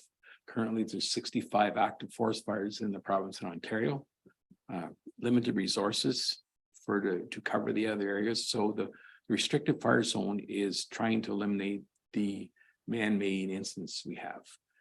Here ourselves in Stanhope, 6 of our firefighters are deployed throughout the province and in Alberta and Quebec helping out. So that lowers the numbers on our Pacific department here. And the other thing is happening is lightning strikes. Last Friday, we had a storm with no rain and lots of thunder and lightning strikes will be up to a week later before they show. There's currently 2 fires in Algonquin Park in the northeastern region. And then we saw last week all the smoke impact. So we have no choice as a township not to have a fire ban. And the reason we have to have a fire ban is for enforcement. We have been getting some burn complaints. We have zero tolerance. Seems the common one is where renters are renting cottages and they're not aware, not thinking the rules apply to them. So we are zero tolerance, and it's more just to update you that if anyone asks, it's not a decision of the county or the township, it is of the province of Ontario. And it's influenced by this restricted fire zone. It's the whole area, basically from the Seven River North. So we might have got a lot of rain this week, but places like Hearst and Timmins and all that might have got nothing. So it's an all or nothing for the restricted zone. So I can see this lasting for a considerable length of time going forward. And our long distance forecast here for next week is sunny and hot. So I think it's nice that the onus is off the township for the fire ban, or we'd just be going on and off and on and off. So You'd wonder what part of a great big red sign entering into any of the municipalities that says total fire ban that would make people think that it doesn't apply to them. I just have to reiterate the importance of the fire bans and absolutely following that rule. I just only recently became aware of the ratio of our volunteers that are MNRF firefighters, and that of course they're fighting fires in other areas. I mean, that's their job. I guess my question would be, do we need to step up, additional recruiting? Do we need to look for more members? I mean, they're welcome members of our department and valuable members of our department, but should we be doing more in the recruitment, or are you comfortable that our numbers are reasonable looking at the year overall? right, I'm comfortable because they're all at Stanhope, and we have really good working relationship with Minden Hills and Dysart. So if we are short manpower for calls, we do have backup. We have some really reliable firefighters, consistent members that show up to every medical and every call, that we can count on that 3 or 4 people we need for a medical call always being here. We are always actively recruiting. As you saw here, we just took a new member on in Dorset, and I've District Chief Demfeld and Oxton Lake's been working hard with the staff, and we'll have 2 new ones for Oxton Lake coming for the next council meeting. So I think we're doing really good, but we always are open. As far as the MNRF employees, we really miss out on them right now, but once this busy time's over, like they're only contract. So they'll be contracted from the 1st of April to the end of October. The shoulder seasons, we have them 24 hours a day. So it's a balancing act with them, but we do have strong relationship for mutual aid, and we don't hesitate. Right now, we have a directive in for anything in Dorset, Oxton Lake. If there's any kind of bushfire at all, we send both departments right off the bat. And here we'll get a second station, but it might not be Dorset. It could be Minden Hills, just for proximity to do the best. And we have serviced our communities too. And one of the major things we noticed in the fire at Dorset Tower is we had the assistance of Lake of Bays, and that was an unbelievable assistance to have those 2 stations come in and help us. And I think helping our neighbors is really important. So would you be looking for a resolution from us concurring with your thought to keep the fire ban up, whether the province has one or not, or we're just kind of maintaining status quo for now? I think at this time we should maintain status quo. Okay. And we'll see. And speaking with them, they aren't in a real hurry, but all once one day they could suggest it. And Hopefully they won't be in a real hurry. Councillor Berry, questions or comments for the chief? Okay. Could I have a mover and a seconder then to receive the monthly activity report? Deputy Mayor Dayu, Councillor Richards.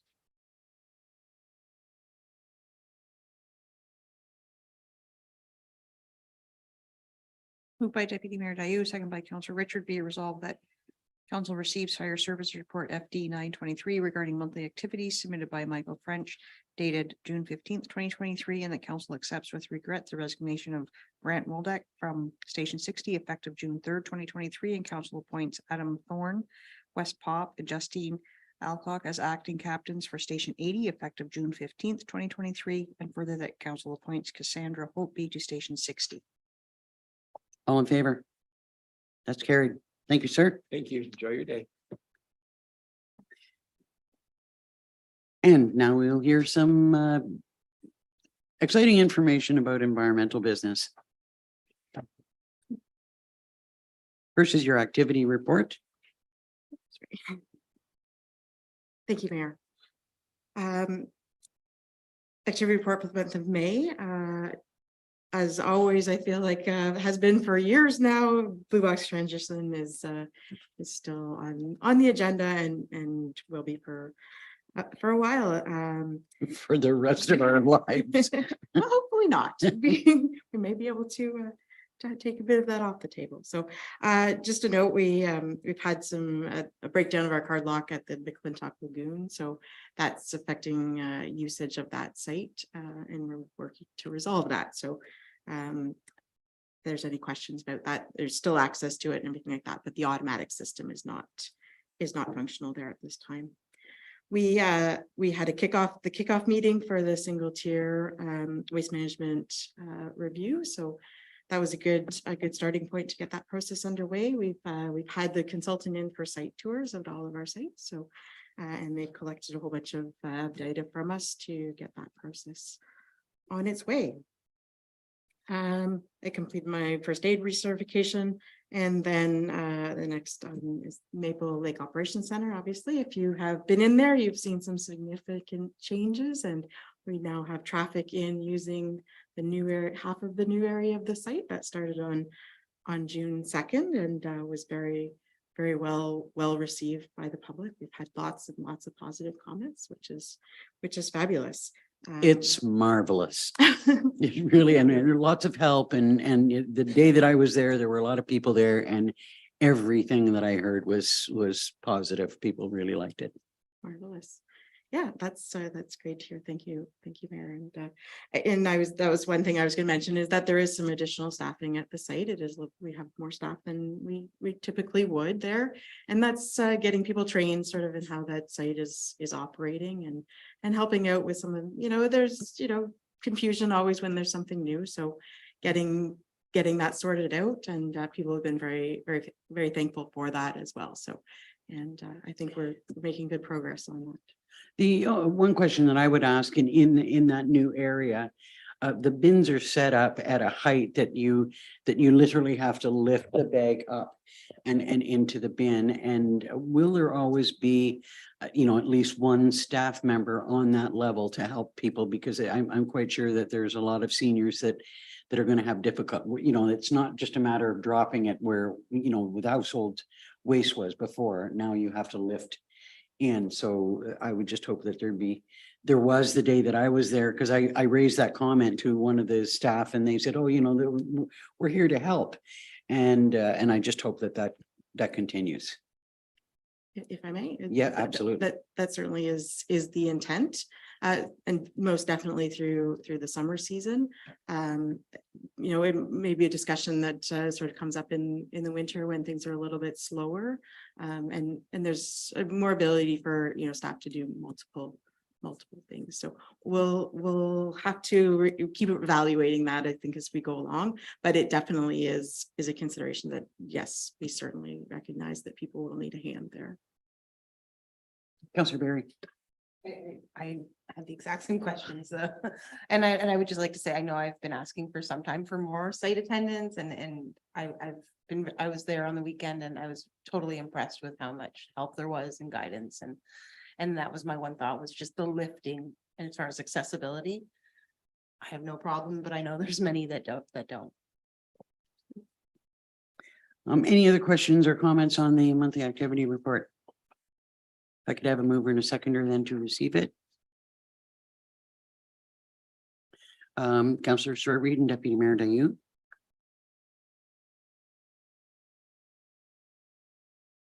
Moved by Councillor Short-Reed, seconded by Deputy Mayor Dayu. Be it resolved, Council received report EB 1723 regarding monthly activities submitted by Melissa Murray, dated June 15th, 2023. All in favor? That's carried. Next is your Blue Box program update and transition update. This is a very involved and a lot of information. And I would ask maybe that you give it to us in layman's terms. so that we can, help in the decision-making process. Thank you, through you, Mayor. I keep in mind, I've been talking, I feel like I talk a different language sometimes in the So do we. boards. And so I will try and keep it in your context, but please, and I would ask if this works, if there is something you'd like me to explain, maybe just raise your hand and I can circle back to that. And then of course, any questions and that sort of thing. I'm going to try and go fairly quickly through the presentation. So absolutely stop if there's a slide that you'd like to go into the detail of. I wanted to make sure when we started this discussion that we had a common shared knowledge of the background and all of the crazy terms that go into this discussion. So a lot of this may be review for you. Maybe there'll be some new things in there. But like I said, this is an overview of really all that's been on the table for the last 3 years. And we're finally at the point of making some big decisions on this. So. And we look to your skill to help us with those decisions. Thank you. I'll jump into my presentation, and I just wanted to give a little bit of credit before we move forward. The Continuous Improvement Fund, they've been very helpful in providing information and templates and that sort of thing. And I've also had some help with the County of Peterborough because they're in a similar position with us. They're lower tier municipalities making many of the same decisions we are. So they helped me out with some background information. So I just want to make sure I get credit where credit is due there. The question, what is producer responsibility? I think we're probably on board with what that is, but it's a shift from responsibility of municipalities and producers being shared, with the municipalities sort of taking the lead on offering programs, to now producers being responsible entirely for materials management in the Blue Box program. So that's where we're at with that. Next. This is just, a pretty graphic sort of to illustrate that. So the change from producers providing 50% of the funding to local governments. Still the residential consumers get service either direction that it goes, but the responsibility and who's providing services are changing in that. Next, please. This is just a fun little slide. If you're bored someday and want to read through it all, by all means. Legislation involved in this process has been long and complicated and changes along the way. We started out with Regulation 101-94, which only applied. The Blue Box program was actually only required for municipalities over 5,000, populations over 5,000. Now we're moving Regulation 391-21. Covers the entire province, including all the First Nations communities, and regardless of community size. So a long process and a lot getting this. And this I've just put in there for information. It just outlines the operational and financial responsibilities for there. So I'm going to skip over that one. And the big question, where are we now and where are we going? I'll give a little bit more detail on that next slide. Again, another convoluted and complicated slide, the changing in responsibilities. I don't want to spend, I can, but I don't want to spend too much time on here. This is a lot of the, the ins and outs of the background that people I've been dealing with, and that we're talking at the program level and that sort of thing. But from a consumer level and really from a decision-making level, not too much that we need to look at next. And again, this is just giving a little bit more a breakdown of that previous slide. So again, I encourage you, read over that if you want a little bit more of that background. And move on. The big question, what are we doing now, and where does the Township of Algonquin Highlands fit in those pictures? So just give you a brief. I think this is what everybody's familiar with. The Township of Algonquin Highlands administers the Blue Box program. We offer the services. We have the contracts. We pay all the expenses, and then we do submit our expenses and our reports and get some of that funding back. We run about 40 to 45% of the cost of operating the Blue Box program historically returned to the township, and the township supplies all of the infrastructure for it, all the bins, staffing, promotion, education, all of that falls to the municipality. All right, this is where we get out sort of the glossary and this is where the language starts to change. So I wanted to go over, these are sort of the 5 most common terms that come up again and again and again. They are all interlinked. So if I've thrown in a concept that we haven't given a lot of detail, it probably will come up later as far as these 5 things go. We'll start with transition period and post-transition period. So these are sort of our important dates in the timeline of this upcoming period. So on July 1st, the transition period for the province starts. The first communities to transition to the new regulation will be online very soon. So there's been a real push to get those on. For the township, we enter into what's called this transition period on March 31st, 2024. From now until then, there's no changes. Everything is as is. And then, as I say, April 1st, we'll enter this transition period, and that falls until January or December 31st of 2025, when we will be, the entire province will be fully transitioned to the new regulation. The transition period is really just to facilitate. This is very complicated. There's a lot of contracts, there's a lot of agreements, there's a lot of infrastructure in the program. So just to help facilitate that, it's a staged transition to get to the end when everything changes. Common collection system is a term that you'll hear and again. I wouldn't say it's something that's impactful in the township. It's basically looking that there's, as opposed to each municipality being responsible for collection, now it's a provincial system. So this is why it's a common, it'll still be divided up with different providers and that sort of thing, but now will be managed on a provincial level. And this is just sort of outlining, again, we've gone from individual to a larger system, and we'll carry on. So designated materials, this is probably a key thing as far as the residential and the consumer side of things. The regulation now has always, but there's new designations for what is and not included in the Blue Box program. And obviously only materials that are designated by the regulation are included in the program. So a lot of the things that have been excluded in the past will continue to be excluded. But the main difference going forward is that there'll be a common basket of materials that are included in the program province-wide. So right now it's a bit pick and choose. As far as the regulation goes, there's designated materials, but how each community handles that is a little bit different. So that will be changing. We won't see those changes come on board until January 1st of 2026. So just next. This just gives you a sort of an outline of what some of the changes are. I think the key thing there is that right now we vary by municipality. Post-transition, it'll be consistent across the province. So eligible sources, this is a bit of a new term in the landscape. And this is now that the regulation, and always has, but it's very well defined, who is and who is not covered, who are producers required to provide service to and who not.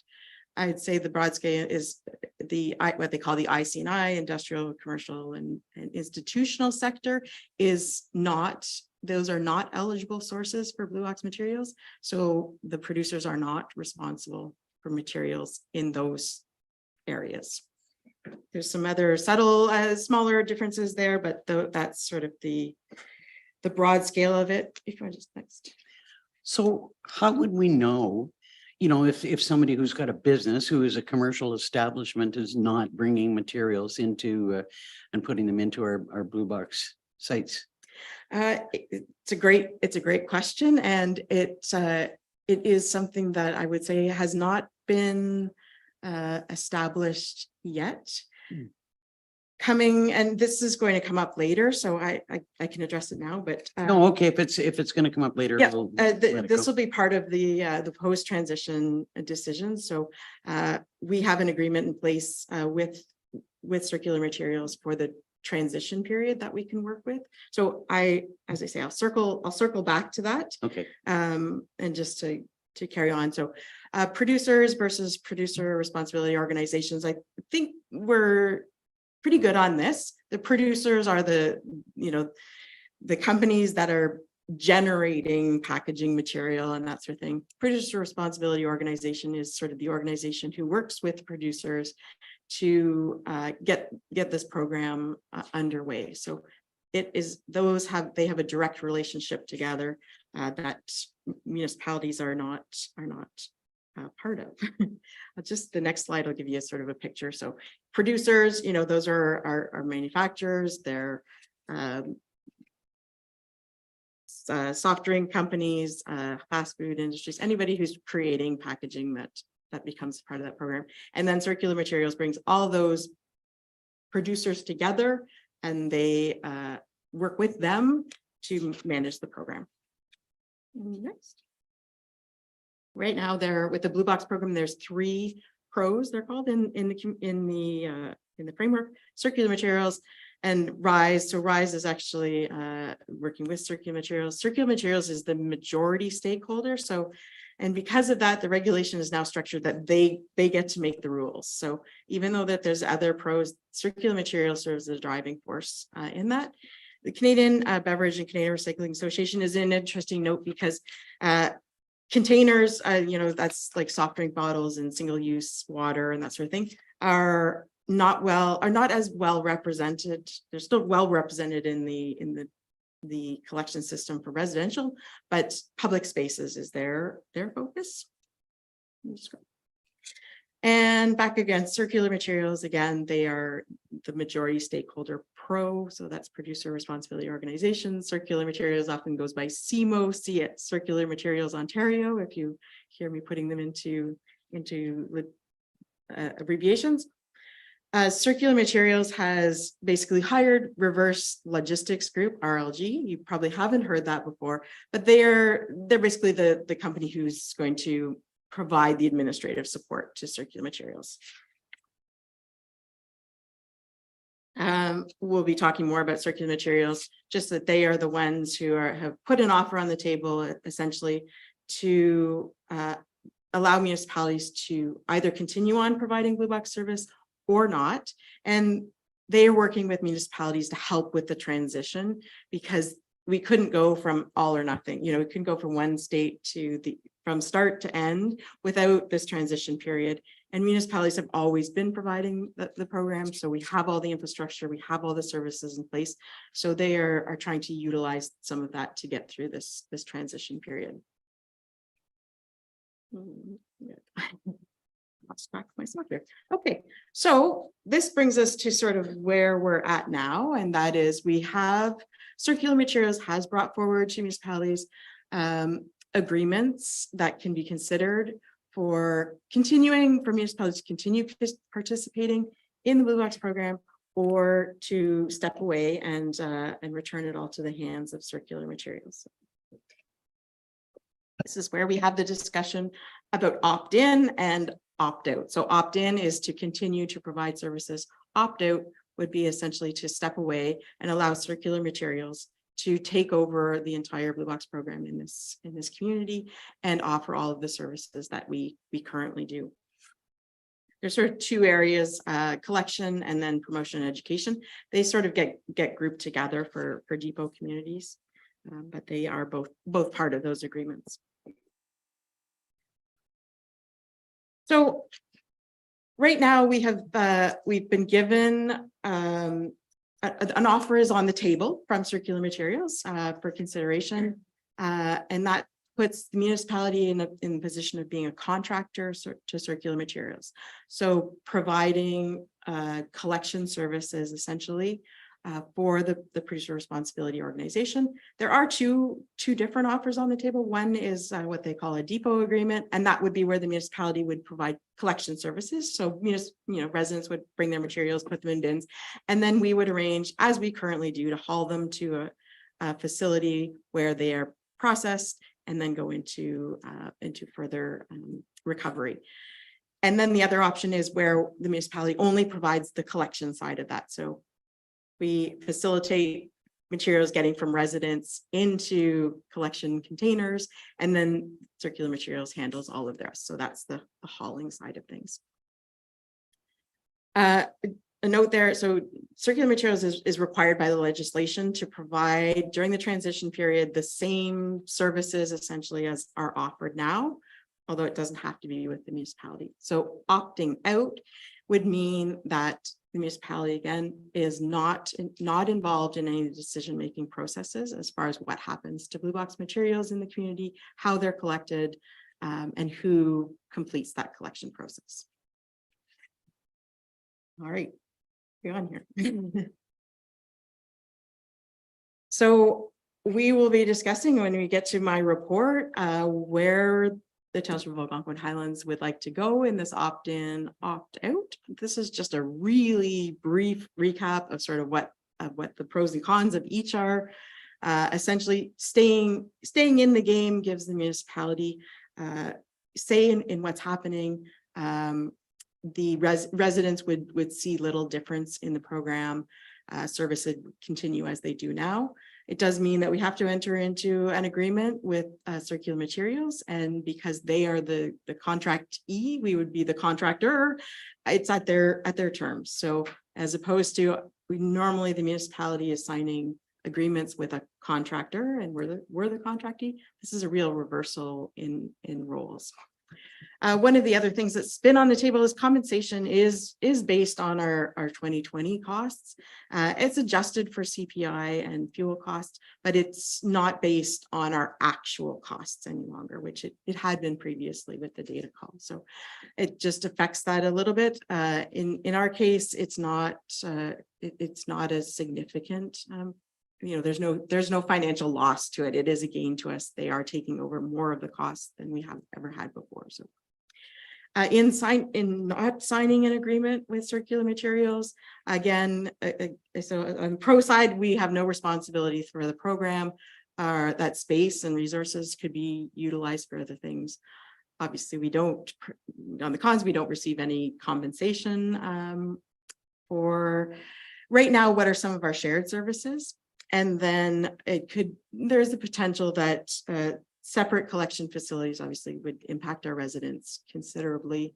It would be a significant change to what they are used to having. So Go ahead. If it's okay to ask this already, though, there are, I would think, precious few spaces which are available for a separate location. Would they consider using the space already there, but through an opt-out rather than an opt-in? Or I just can't imagine there being a lot of choices available to them. That definitely is something that has been discussed. Whether or not they would be willing to enter an agreement to utilize our space is not in discussion at this point. So that would be something that if we did just decide to opt out, may or may not be on the table. So no way to know. These are commercial agreements, so they don't have to disclose to us that they already have a backup plan in place. I can't imagine what it would be, but the hope, I think, really for depot communities is that we can come to an agreement to continue to provide services, at least through our transition period. The next slide. So in sort of making a decision, I've outlined some of the pros and cons. These are some of the things that I talk about more in my report, and that's whether do we still have the resources? Is compensation available, reasonable for the services that we would continue to provide? What would happen if we opted out? We have infrastructure, we have shared services with the program. What could happen to all of those sorts of things? So we'll touch a little bit more on those in my report. So one question that does come up in the opt-in and opt-out and is that if we opt out, non-eligible sources, so all those commercial materials that we were talking about, now cannot be included in the current system. So we would have to the municipality would have to manage those individual, separate from any other program. Circular materials would not handle those. The opt-in agreements do have the allowance for during the transition period for us to continue to provide that service as part of the existing Blue Box program, much like we always have, where there is basically a deduction in compensation for those materials. And that's something that's always existed in the Blue Box program through the data call. We've always had a percentage removed from those calculations for what is agreed to as our commercial materials. So I will touch on this again in my report. And that just, I just say, gives you a bit of background. Just the next one, again, this just sort of gives you an idea of what, what kind of things are included or excluded in there. Public spaces are handled a little bit differently in the new regulation. I'm not going to spend a lot of time on this because it doesn't have a big impact on the Township of Algonquin Highlands. Public spaces are only covered if they are along current residential routes. We have no curbside collection, no residential routes. So our public spaces are not included. Next. You can just skip over that. And keep going. So just back, I just wanted to, reiterate on the non-eligible sources. During the transition period, depending on opt-in or opt-out with their eligible sources, would have to be managed separately by the municipality or can be included in the program. There will be a further discussion after transition. There will not be the option to include non-eligible sources in the Blue Box program. So that will be up to the municipality to decide how they want to manage those programs. So we're not making that decision today. If you want to just go to the next slide. Councillor Barry. What happens with the materials from those places that are not eligible? So we will have, I would leave that to a future discussion because it is quite, there's quite a lot of things to consider there. During this transition period, they will be handled as part of the existing Blue Box program. So as pretty much as they always have been, we would just, there's a deduction in compensation for those, but basically to cover the cost of the producers to handle those materials, they will be handled as they are. So down the road, we'll have a new list of options. Just for, yeah, so, and that'll be part of, so this whole discussion is only about our transition period, which is from now until December 31st of 2025. So it's just an 18-month period. It seems like a lot, but it's sort of setting the stage for the next step, which is post-transition, where things become a little bit more absolute. So during transition, things are a little bit more fluid, but post-transition, they will be, this is weighted because it's 100% in the hands of the producers there and just by what regulation states. So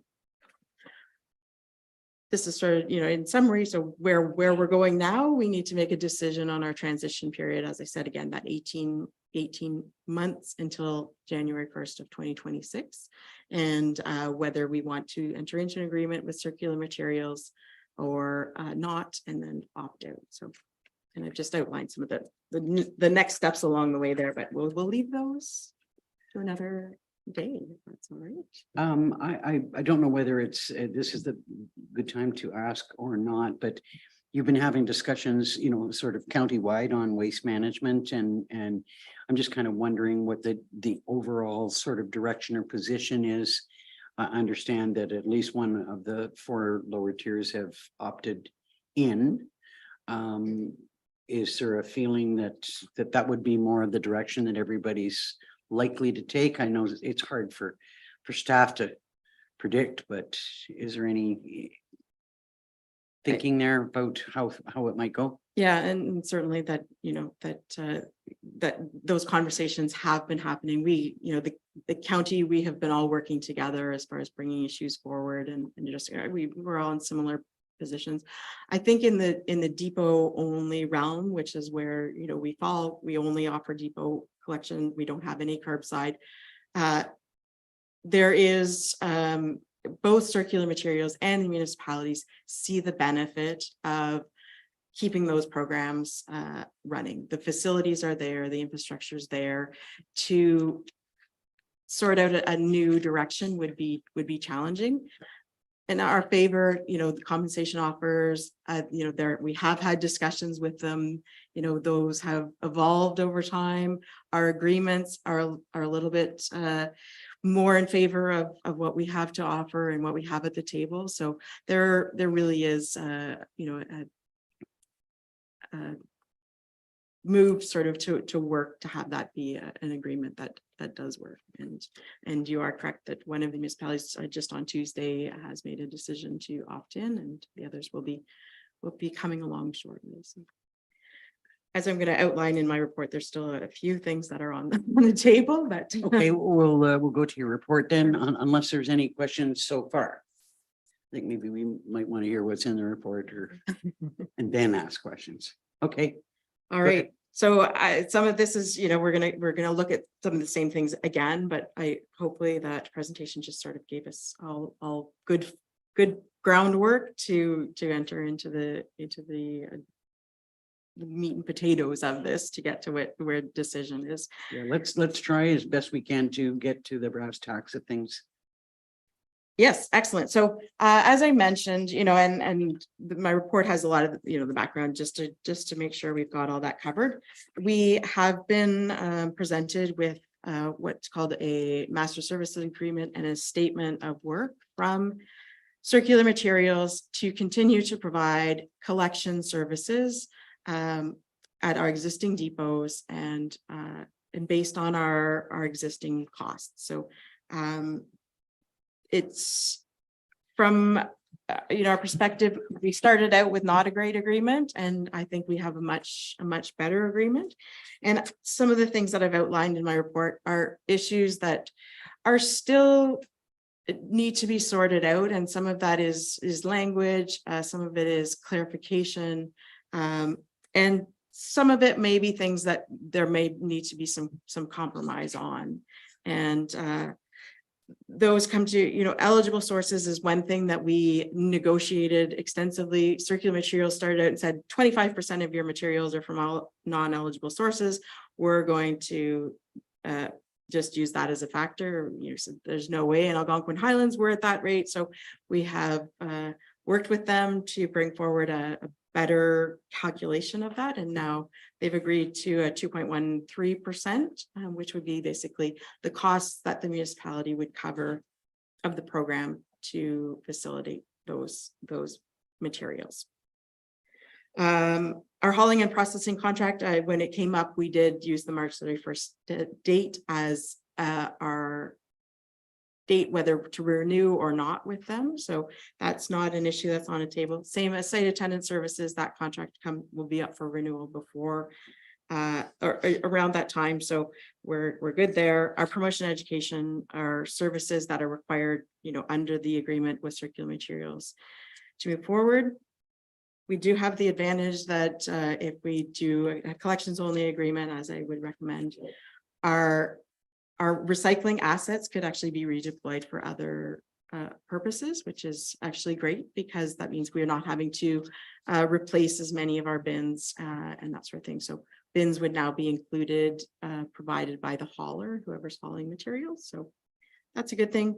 We would have to look at our waste management bylaw, which we are already looking at anyway. So there will need to be some changes in that in regards to how materials collected and how operations occur with the change. A diversion rate I've included in there as a consideration. I would think our diversion rate may be impacted if we chose to opt out and Circular Materials went with a program where there was a separate collection system not tied in with our garbage collection. So I suspect that might be a little less palatable to people. We have asked for a legal review of the agreements that we have forward, and your O'Dwyer has provided that. I've just given you a bit of a summary of some of their concerns. I would say the number one is the role of the municipality as a contractor is fairly novel, not just for us, but across the municipal world as a whole. And we don't even know what some of the implications of that might be, because we haven't gone there. And, you know, it's interesting to hear some of the things that are coming up in the discussions where municipalities are saying, hey, this is not something in an agreement that we would like to see. We'd like to take out. And we look at our agreements that we make with contractors, and those terms are in there. So it's a bit of a challenge to say, hey, we can't, you know, we don't want this, but we ask it of others. But that reflects on the different role of the municipality versus a private company. So some of that is a bit tricky. And on the legal front, there's not a lot to go on to know even what some of those implications might be. Johnny, he provided a couple of points of clarification that he wanted to see, and most of those have come along. When he reviewed our agreements, it was a template, and now we actually have an agreement that's tailored to the Township of Algonquin Highlands. So most of his concerns there have been addressed, and that's some of the lacking in detail side of things. There's even been some more information put on the table that Circular Materials is still looking at those agreements. So I think we can come to a pretty good agreement on the outstanding issues that we do have. And as I said, there maybe need to be some middle ground that we need to compromise on. One of the things I've outlined, and I mentioned in my presentation, the contamination rate is something that's included in our agreement. Their goal is to have 4% contamination. We are in the 12% range now. So it's a very ambitious goal. I don't know if we'll ever get there, but Circular Materials has clearly stated that they want to work with us to get there. There's no system of penalty or anything like that. It's, you know, we'll work together to keep improving, and we will hope that we get to there. Again, this is only an 18-month agreement, so how much can change in that much time? It puts it in my sort of, yes, net definitely needs to be considered, but it's not necessarily a red flag. But in the meantime, education might go a long way to work in that. Deputy Mayor Dayu, then did I see your hand up, Councillor Barry? Okay. But in light of your recent comment about the novel contractor experience for us, my red flag would be, oh, but what if they land that responsibility right back on us? Like, you must create a reduction in contamination to 4% by X amount of time because you're our guy. Please don't bang your hands on the table. Not on my behalf, on their potential behalf, but I guess I wonder if those are the sorts of fears that will come to my mind. Go ahead. Sorry, if I may. Yes, and certainly that is a consideration, and that is something that we have brought forward to Circular Materials on numerous occasions across the province. That has been a consensus, and Circular Materials has been reluctant to change their objective, but they have been very clear and in their language that it is a working relationship. This is our objective, and we want to work with you. So it is language that if they feel that, we're not, our initiatives are not enough, they will work with us to, they may provide suggestions, they may look at promotion and education that can help us to get to there. If that doesn't work, again, we'll look at what you're doing, we'll look at what we're doing and see how we can get there. At the bottom line, if they decide we're not doing a good enough job, the agreement dissolves essentially. I don't think we would, I can only put my own opinion on it, but I think the words that they're saying is that they are very committed to working with it. There will also be some changes as more materials are now included as designated materials. So some of the things that are contamination now may not be.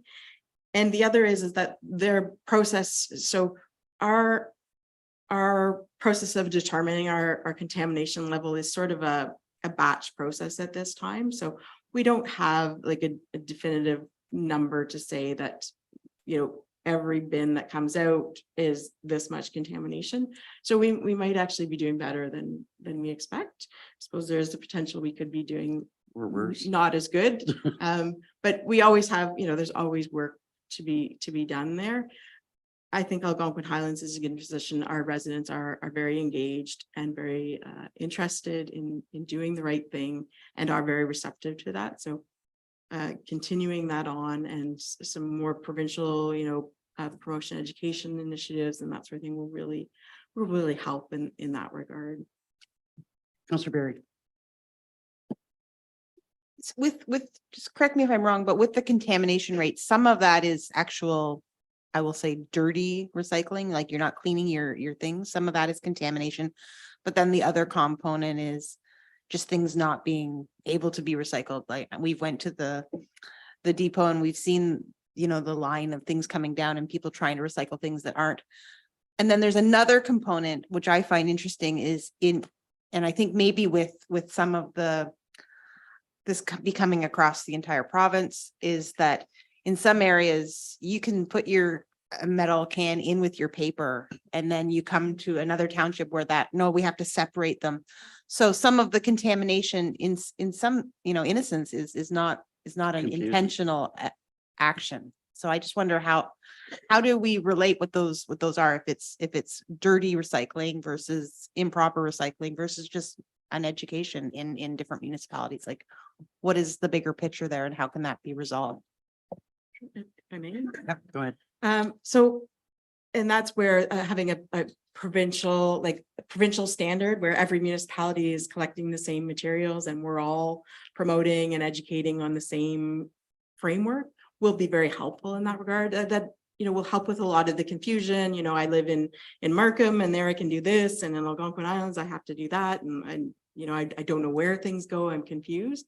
So I think that element of it will be improved, addressed through that. As far as contaminated materials, like, somebody putting the jar of peanut butter that's still full of peanut butter, that's an educational thing. And that's educating people as well as monitoring, that's the attendance, making sure that, the right materials, that those things are being taken out of the streams if they notice them. But really the onus there is on the the user who's going to be bringing those materials, just to educate, to know that that's not acceptable.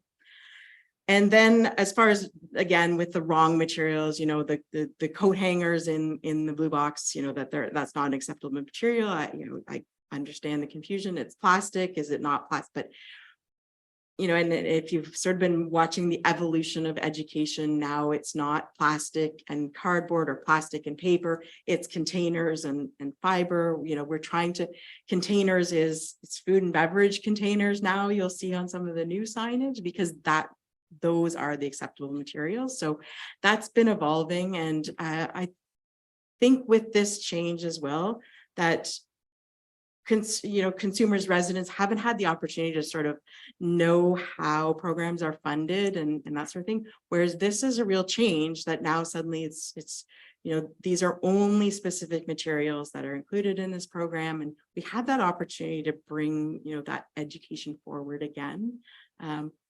Whereas we have sort of evolved in the Blue Box program where, the thing was, include it as opposed to, if you don't know, include it. Whereas now it'll be, if you aren't sure, exclude it and ask questions and sort it out. So.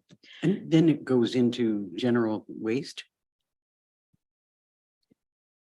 Go ahead.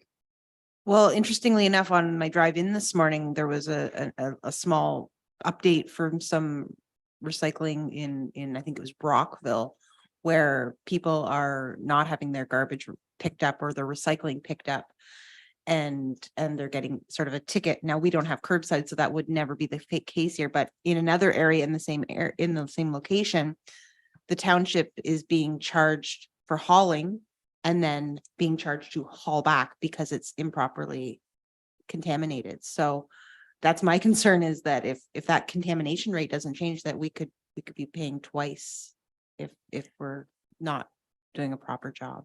And to be honest, originally that was sort of on the table in agreements, but it is not in the language now.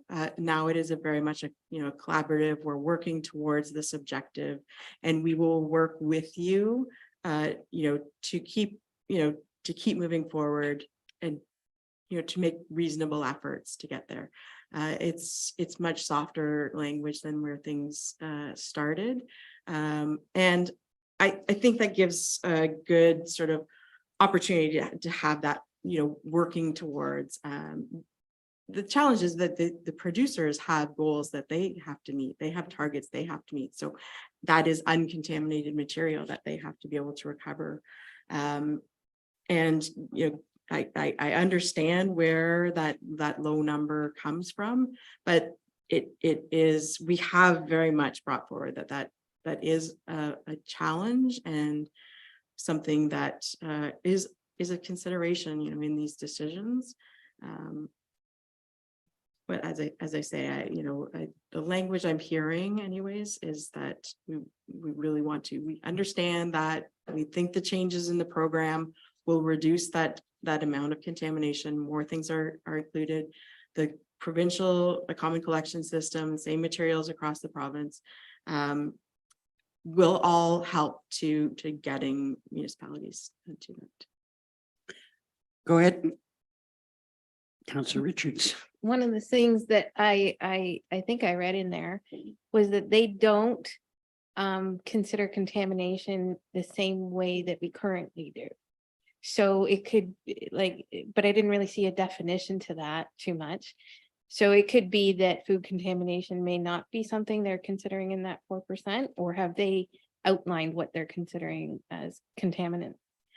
And food contamination, sorry if I may. Food contamination is an interesting thing because the contamination is in a designated material. So does that make it, or not? Technically it is still the proper material. The fact that it's, got product in it that's not going to be acceptable. I don't think we'll initially, I don't think that will be part of the contamination at that level. There's benefit to everybody to make sure materials are clean when they come in. So we still, that's still where we want to go, but I don't think it will be factored in that number. But there will be materials that are excluded now that will be included, that will not be contamination in the future. So. Okay, we're getting tight to the time. I just want that we ask questions that are not repetitive of the information that we've already heard, but go ahead. In regards to the contamination, is this 4% objective supposed to happen after the province is all on board? Or like in regards to the transition? So it is it is in the transition. So this is in the transition agreement. Because we need to, be moving towards that direction. So it's putting those systems in place because, I don't know what their goals might be post transition, but, ideally they'd like to get to 0%. And, you got to start somewhere, and they've started ambitiously, and that,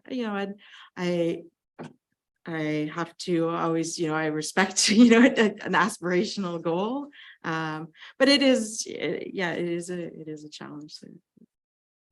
A couple of bigger picture questions, at least for me. First of all, should we, assuming that we opt in, these are all assuming we opt in, will the cost of keeping our attendance increase or decrease?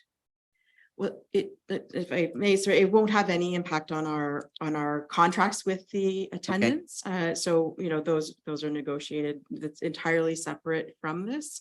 Okay. We will still continue to receive compensation for the services that they provide in regard to the Blue Box program. So that is a good thing. And that's where it is based on, what our costs were in 2020 with the escalations of CPI. So, Maple Lake is a good example. We've increased the staffing there. So that only happened this year. It wouldn't necessarily be reflected in that. But that's a challenge. They had to pick a number to use, and that's where it's based from. Again, it's only this 18-month period. So the financial impact for the municipality will still be positive. Okay. And yeah, having brought up Maple Lake, you know, we've just spent an incredible amount of money at Maple Lake. And I would think that that might drive our decision in a very considerable way. You know, like, you know, I just, the timing of it's almost like, did we put the cart before the horse? In having spent it, I mean, I love what we've done at the landfill, and obviously we needed to make improvements and changes there. But, you know, given the decisions that we're now making, I think that because we've made this substantial improvement there, that it is somewhat driving our decision to continue on to opt in. At least that's the way I see it. And I also want to know what, I mean, we've asked for some investigation to be done into the recently closed Hawk Lake site. How is that going to impact how this works? Like if it on the yay or nay, and I don't want to get into it too deeply, but is there going to be a serious impact there as well? If I may. Yeah, address those 2 absolutely. points. So, And I don't Maple- want to ask you to get too ahead of ourselves, but you know, this is something that we need to consider when we're making our decision. Yes, you know, and there is a lot on the table. I'll start with Maple Lake, and yes, it was a bit of a, you know, forward looking, you know, I wouldn't say, you know, a calculated decision to move forward with that, knowing that, you know, changes were coming.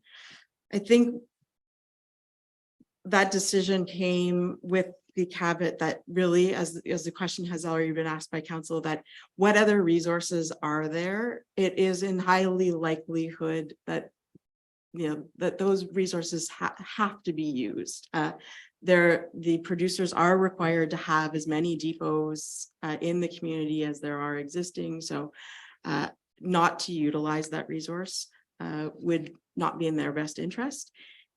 As well with Maple, if we didn't have blue box collection at that site, it could be well utilized to expand our diversion programs in our waste stream. So there are opportunities there. It doesn't preclude any, it would, you know, doesn't preclude any of them from happening. They would just happen differently, and it would change how that process moved forward in the future. But certainly none of it would be wasted. I would say with Okay. And given the decision that we may or may not make today, what would be the impact, or would there be an additional impact if we decided to go forward with, we'll say, a transfer station? As far as Hawk Lake is. Yeah. So that is one that I don't have a definitive answer for you. It is a bit of an unusual situation. Just Well, okay, well, we'll leave that one for further. And you've agreed that you'd further investigate, and we'll leave that for now and see where we land. Are we going to have to make some substantial changes to the Waste Wizard? Yes, or just yes or no? No. Okay. At least not now. Well, and it is in discussion right now, and I am not hesitating. I don't have the full answer there. The hope is that the producer responsibility organization, the PRO, will actually manage the blue box component of Waste Wizards in the province, but we haven't got sort of the details on how that might be coming about.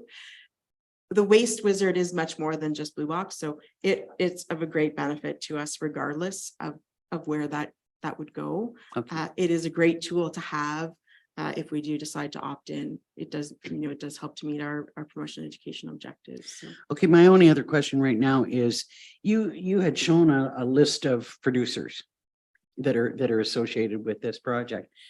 There's all kinds of other producers. How does that fit into the picture? So are these the only ones that are acceptable right now? No, not necessarily. So and whether a producer is considered to be part of the program or not is dependent on how much materials that they put into the market. So there are some factors in the legislation, you know, as what their net revenues are, whether they're small or large. We also have to keep in mind that the companies that were sort of on that list, there's a lot of multinational, and a lot of brands are incorporated under one name. Mhm. I couldn't say one way or the other whether it was a representative graphic of I don't think it's probably all that there are. The idea there was that it's not each individual company, it's not McDonald's who is managing the program for the packaging that they put into the market, that it's a combined effort. So they're essentially giving their responsibility to a producer responsibility organization who is managing it as a whole. So that's how we have a common collection system there. So there will be producers who enter into that marketplace or enter into that situation, or who may drop out. There's a couple of situations where municipalities are actually producers, because through all of the materials that they publish, they actually have enough material that it classifies them as a producer. So we're not there. Deputy Mayor Dayu, I see your hand up, and then Councillor Richards. Yeah, if only to say, on the basis of this wealth of information, I'm unequivocally opt-in at this stage. A question, Councillor Richards. I think absolutely we should opt in, but I do have concerns at the moment of going so far as a letter of intent to opt in, when there's a few things that I don't feel are answered. One of them being about the existing depots and what happens if we added a depot. I know it's been asked a few times, but it doesn't seem like there's a clear answer coming back from CMO on that. And I would be concerned that they wouldn't agree to anything new. But at the same time, I think that would be short-sighted on behalf of the province to not consider growth in communities all over the place. My other question also is about the compensation. I understand is based on 2020 figures and fuel compensation. Who's determining what those increases will be going forward? Do they have a standard that they've established for that methodology? Like, is it based on the national motor carrier fuel surcharge? And same thing with the CPI. I can. So there is a policy in place as far as adding if additional services were added. So if it's a negotiation, I guess, in whether whether it would be included. I think, as you say, it is in the best interest to include them. We also have to keep in mind that that's only for blue box materials. So none of the other diversion programs that we have, none of our waste collection has any impact on this. It's only blue box materials, and this is only an 18-month agreement. So this is only until January 1st of 2026. So it's sort of a waiting in that question, because what might develop in that time, we don't know, and whether we could manage the materials, as a municipality for a shorter period of time if we so choose. Like, there's still other options out there, regardless of how things would evolve with these agreements, and whether or not they would be included. So it's a bit of a cart before the horse. I think that if we came to that position, then we can go to CMO, we can go to the RIPRA, who's the regulatory agency, and say, hey, this is what we're looking at doing, will it be included or not? That there is the opportunity for that conversation. They can't answer the question now because we don't have something to propose. What is our time frame within which we have to respond and execute an agreement? Circular Materials has asked for a response, whether it be a letter of intent or an executed agreement, by June 30th. So it is Very Today. short. Today. Yes. So, Okay, and that's that's- because, as you can imagine, if we make the decision to opt out, they have a significant amount of work to do and they need to get started on that. So, you know, I hate to to provide rationale for why, a decision that's difficult is there, but that's, what they've told us is the justification for why they have this tight timeline on it. So for the purposes of today, the real things that you need are an agreement to either opt in or opt out and authorization to execute agreements. And the other two items that you've got as decision-making are things that we can do going forward or you need from us today? No, so in the decision there, 2 and 3, those are both to come. 3 and 4, you mean? No, 3 and 4, sorry, yes. Okay. Absolutely. I just wanted to add to let council know that we do have a meeting scheduled on Tuesday with Mr. Ewart just around these agreements, so.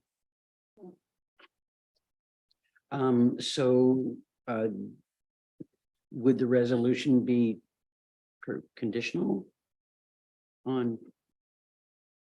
No, I don't think so. I think that, and I'm not sure how it reads, I can look here, but like the agreement will come back in July for council to. Okay, so consider really, then we pass the only bylaw. really need to do today is opt in or opt out. Yeah, And and we and can- authorize the letter of intent. Okay. Yeah. Are we good with that? Could I have a mover and a seconder to that effect then? Councilors Barry and Deputy Mayor Dayu.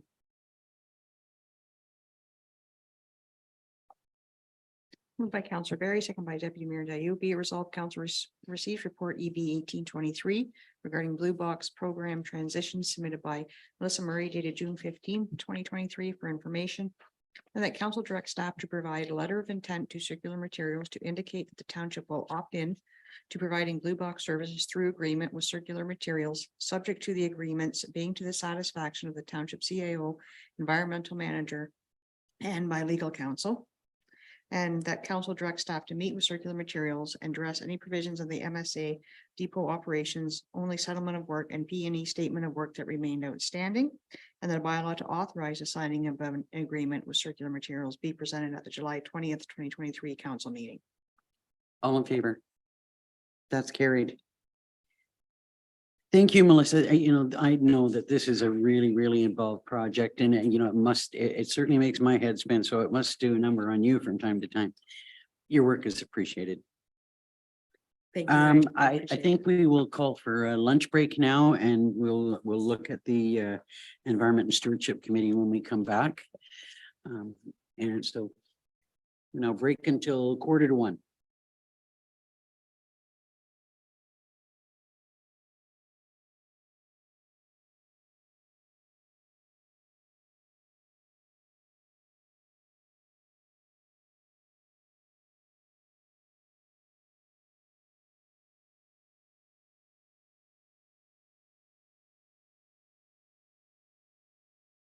About the Environment and Stewardship Committee membership associated with the terms of reference. And in particular, the item is with respect to the requirement for a youth representative to be part of the committee. And I think that there's some challenges associated with that. We may not be able to get somebody until the fall at the very least. And that maybe we might consider changing the wording of the terms of reference to, preference would be given, or, it's encouraged that we have youth membership or something that would allow youth membership, but not make it a requirement of quorum and membership. So I'm looking for thoughts about that. And we've got a minimum of 4. I'm not sure how many, what we've got for applications. We have 3. The council will be discussing later on. That's including the existing person who had submitted her name. Yes. Okay. So we may have to look at that because it's a minimum. of The 4. minimum number too. Comments, Deputy Mayor Dayu? I suppose when I read the membership bullet on minimum of 4 members from the public with a personal commitment, including a youth representative, that wasn't a statutory requirement, but rather already sort of indicative of what we would like. But if you think that has to be clarified even further, then I'm all for it. Well, that's why it's on the agenda, because it needs to be You clarified. do. It does. Okay. Councillor Barry. I'm okay with it not being a requirement, but I would like it worded in there somewhere that involvement, even if it means if we have an event and we can recruit some youth to be part of it. I do know that there has been conflicts in the past just with the timing of meetings. We've had to have meetings at night, so youth can be involved, that type of thing. So Well, I'm sort of suggesting that we could say something like youth membership and involvement in stewardship activities is encouraged. And that, I think, something like that would cover us. Any other thoughts about that? Do you want to stick with a minimum of 4 members, or do you want to say a minimum of 3 members? 2 members of council, yeah, 4 members, go down to 3 and continue to try and recruit more members, because I mean, the more the merrier, as we've done with the airport committee. Yes. Thoughts? I could see some wheels turning over there in the corner. Go ahead. Yeah, I think we should use the same premise as the airport committee. Let's get it going, keep trying to recruit more. Okay, could I have a mover and a seconder to reflect that? Councillor Short, Reed and Barry.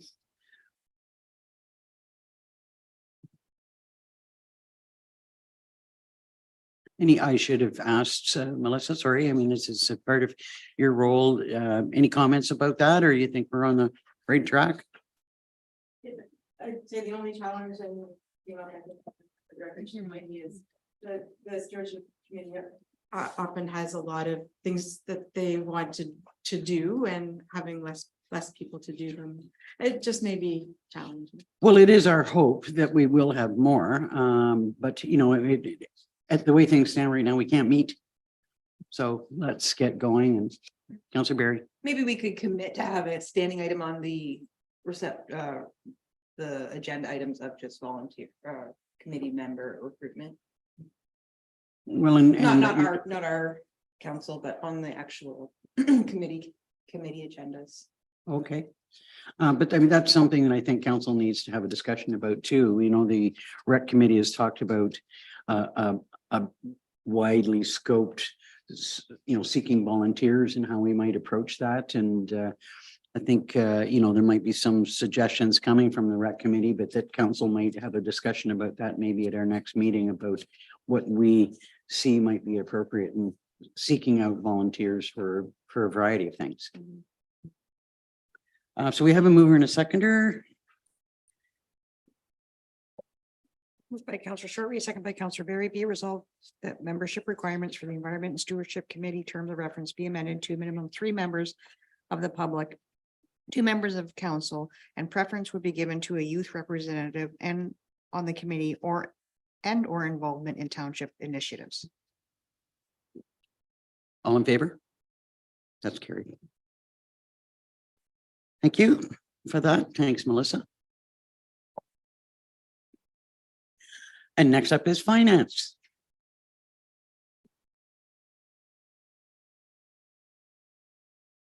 Good afternoon, Madam Treasurer. Good afternoon, Mayor and Council. So first are your write-offs. Yes, just a standard report. We have a approval from, or we wish council's approval for a tax write-off for a role for under section 357(1) raised by fire demolition. Any questions? Could I have a mover and a seconder to approve that report? Councillor Short, Reed, Deputy Mayor Dayu.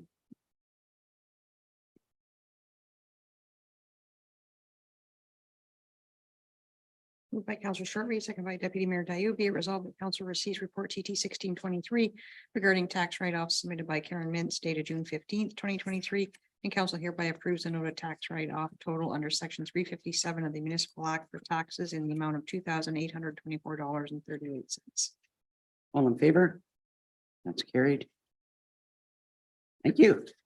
That was easy. Okay, next under administration business.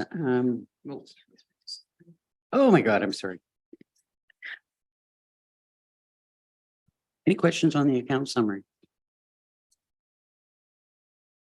Question. Okay. It's not something actually on the account summary, but a question about our accounts. I know we have some funds in a GIC. I was wondering, is that something that we could do, like invest in the places for people type bonds with those funds, so that the funds are going into our community? Or is that not even something on allowable for us? If I may, traditionally, we've just done a GIC bond and it's just, like a normal, it's not gone into a specific, like, as you say, places for people. It's just through the banking and a normal GIC bond where the guarantees are there and the risk is very low. So if not, and none, so that we get the monies back and then the interest accordingly. I think it is a matter of risk management, really, and what do you choose to invest in? It's like our policy about, it's not the same, but our policy on donations, we've been very cautious about that because we're using other people's money and investing it in places, or in the case of donations, donating it in places that they might not agree with. I think that becomes pretty subjective when we start.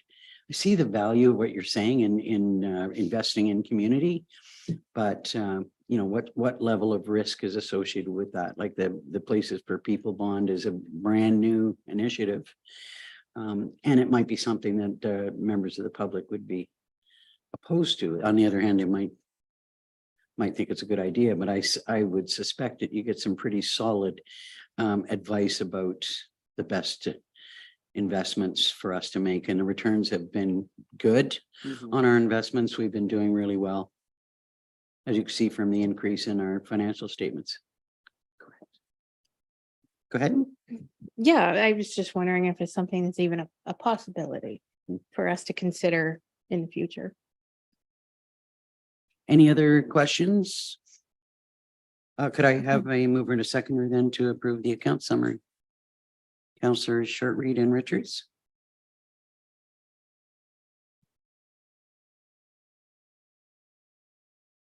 Moved by Counselor Short Reed, second by Counselor Richards.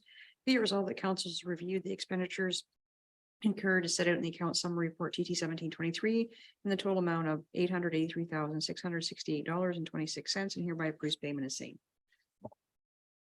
All in favor? That's carried. Thank you. Thanks, Jeannie. Okay, now under administrative business, the Stanhope Museum Committee updates. First is the minutes. Someone want to speak to them? This Counselor Vickery. was a great meeting. There's 10 members and all members were there. It's quite a large committee. We're actually pretty tight in here. We've had to move some tables around. And that being said, there also has been a huge recruitment in volunteers for housing the museum during its opening hours, and all of that has been complete. There's been great outreach in regards to some of the events that they have planned. They have 5 events planned, sort of in lieu of Heritage Day. And all positions there have been filled as well. So there will be demonstrations sort of across the county. For farmers market, the county fair was the first one. And what else here? There's She must know we're talking about the Stanhope Committee. there is a motion. There was a motion at this meeting, I guess, in history. These original plaques that are here were maybe put together by an existing or a pre-existing member and counselor, and it's been requested by the committee that the 3 wall plaques could be updated with the historical list of members of council. So that's a motion request to council. Any questions, comments, concerns, comments from our CAO? Yeah, and I think this was brought up at our last meeting, and I did mention that that's already in progress. Okay. Yeah. This is just, I think before I had mentioned it, but these are the official minutes. Because I think just the way our meetings had fallen, we had a meeting previous to this minute. So other than that, we have a meeting on Monday. So Well, it sounds like the Stanhope Museum Committee is rocking it. they are, and there's quite a, I mean, it's not just the museum, many staff has been really great at helping with some of the garden work, some of the exhibition space, helping out with the cleaning, so that doesn't go unrecognized. Any other questions or comments about the minutes? This is a test. I just make a note that the minutes actually refer to Councillor Richards as Sabrina Roberts. Again. Okay. In one place. Okay. In another place. She's just a multifaceted person. So could I have a mover and a seconder then to approve the Stanhope Committee meeting minutes? Councillors Dayu, Deputy Mayor Dayu, Councillor Richards. And you see at the county, I refer to Councillor Dayu as Deputy Mayor Dayu. Okay, I'm sorry, go ahead. Moved by Deputy Mayor, second by Councillor Richard, Deputy Mayor Dayu, second by Councillor Richards. Be it resolved, the council receives the April 25th, 2023 Stanhope Museum Committee meeting minutes. All in favor? It's carried. Next is the Dorset Museum Committee update. I was not at the April or I was not at the April meeting, so. Councillor Shortreed. Or I could update. Yeah, they're moving along with their Heritage Day. Everything's all set there. Just going along as usual. It's nothing outstanding. No nothing issues or like that, concerns? Nothing at all. Nope. They got that place running just like a well-oiled machine. There was. Is there, I think there is a concern though, is there not?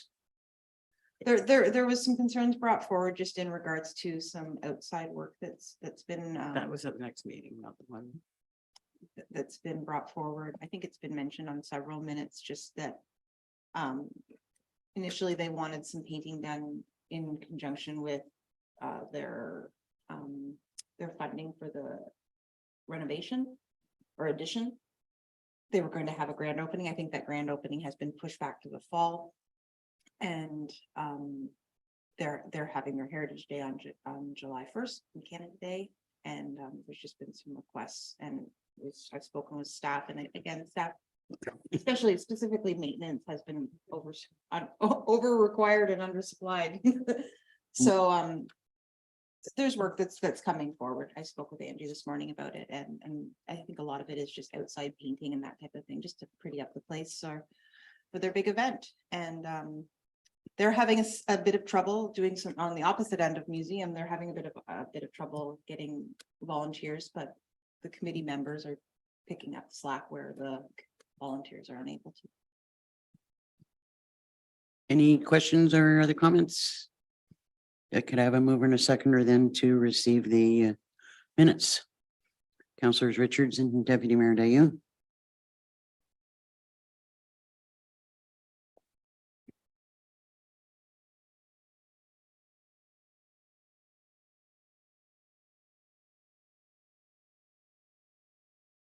By Councillor Richards, second by Deputy Mayor Dayu. Be it resolved, council receives the April 25th and May 30th, 2023 Dorset Museum meeting minutes. All in favor? It's carried. And next up is planning. I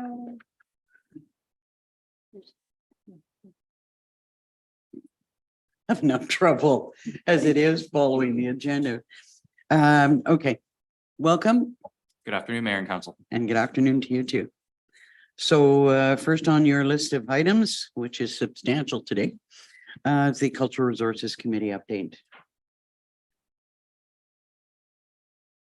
I'm not a member of that committee, so I have nothing, no comment on that. Wonder if we should be breaking that out of planning on the agenda. Putting it under maybe administration. That kind of gets you off the hook, right? Officially. Works for you? No objection. Any, so I mean, the minutes sort of surmise what has happened. The committee is continuing to finish up the remainder of their working plan for the cultural plan, and there should be a report coming to the next council. It was in hopes that it would come to this meeting, but it would quite likely come to the July meeting. We meet next week as well. okay. Well, we look forward to hearing what the recommendations are going forward. So could I have a mover and a seconder then to receive the Cultural Committee update? Councillors Shortreed and Barry.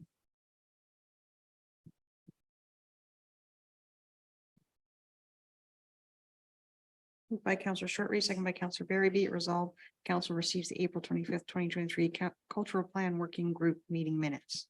All in favor? That's carried. So into your planning matters. First is the proposed shore road allowance closing on Livingston Lake. Yes, this is an application to close the shore road allowance on this property. It is a property that's on a point of land, so there is shoreline on both the north side and the south side, so they are applying to purchase both. This property is also subject to an application for consent, which has been before council, and a condition of that was the closing of the shore road allowance. So this is that application, and staff are in support of it proceeding through the regular process. Okay, are there any questions associated with that? Then could I have a mover and a seconder to move forward with this? Deputy Mayor Dayu, Councillor Barry.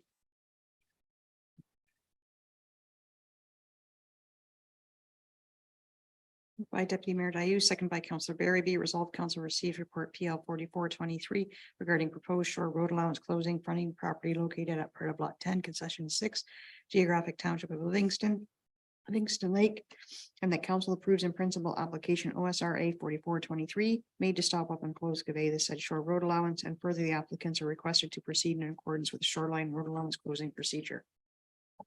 All in favor? That's carried. The next is shore road allowance closing on Fletcher Lake. Yes, this is a bylaw to close the shore road allowance in front of this property, so it has gone through the regular process. It has been circulated for comment to the neighboring properties as well as the required agencies. No objections were received or easements requested, so staff would recommend approval of the bylaw. Any questions or comments? Hearing none, could I have a mover and a seconder to approve the application? Councillor Shortreed and Richards.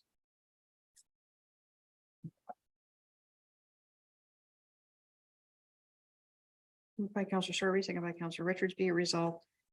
The council receives report PL 4523 regarding the proposed shore road allowance closing fronting property located at part of lot 1, concession 5, geographic township of Livingston, Cushog Lake.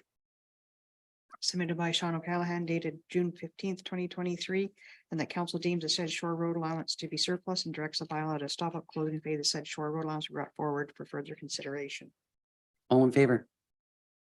That's carried. Next is a proposed severance in Stanhope. Yes, this is a proposed lot addition for a property that fronts on Halls Lake. The applicant is proposing to sever off a portion, back portion of that property to be added to a non-waterfront piece of land, which has frontage on Highway 35. The lot size, as far as frontage and area are concerned, meet the minimum requirements. There is a township owned road allowance that runs between the benefiting lands and the proposed severed lands.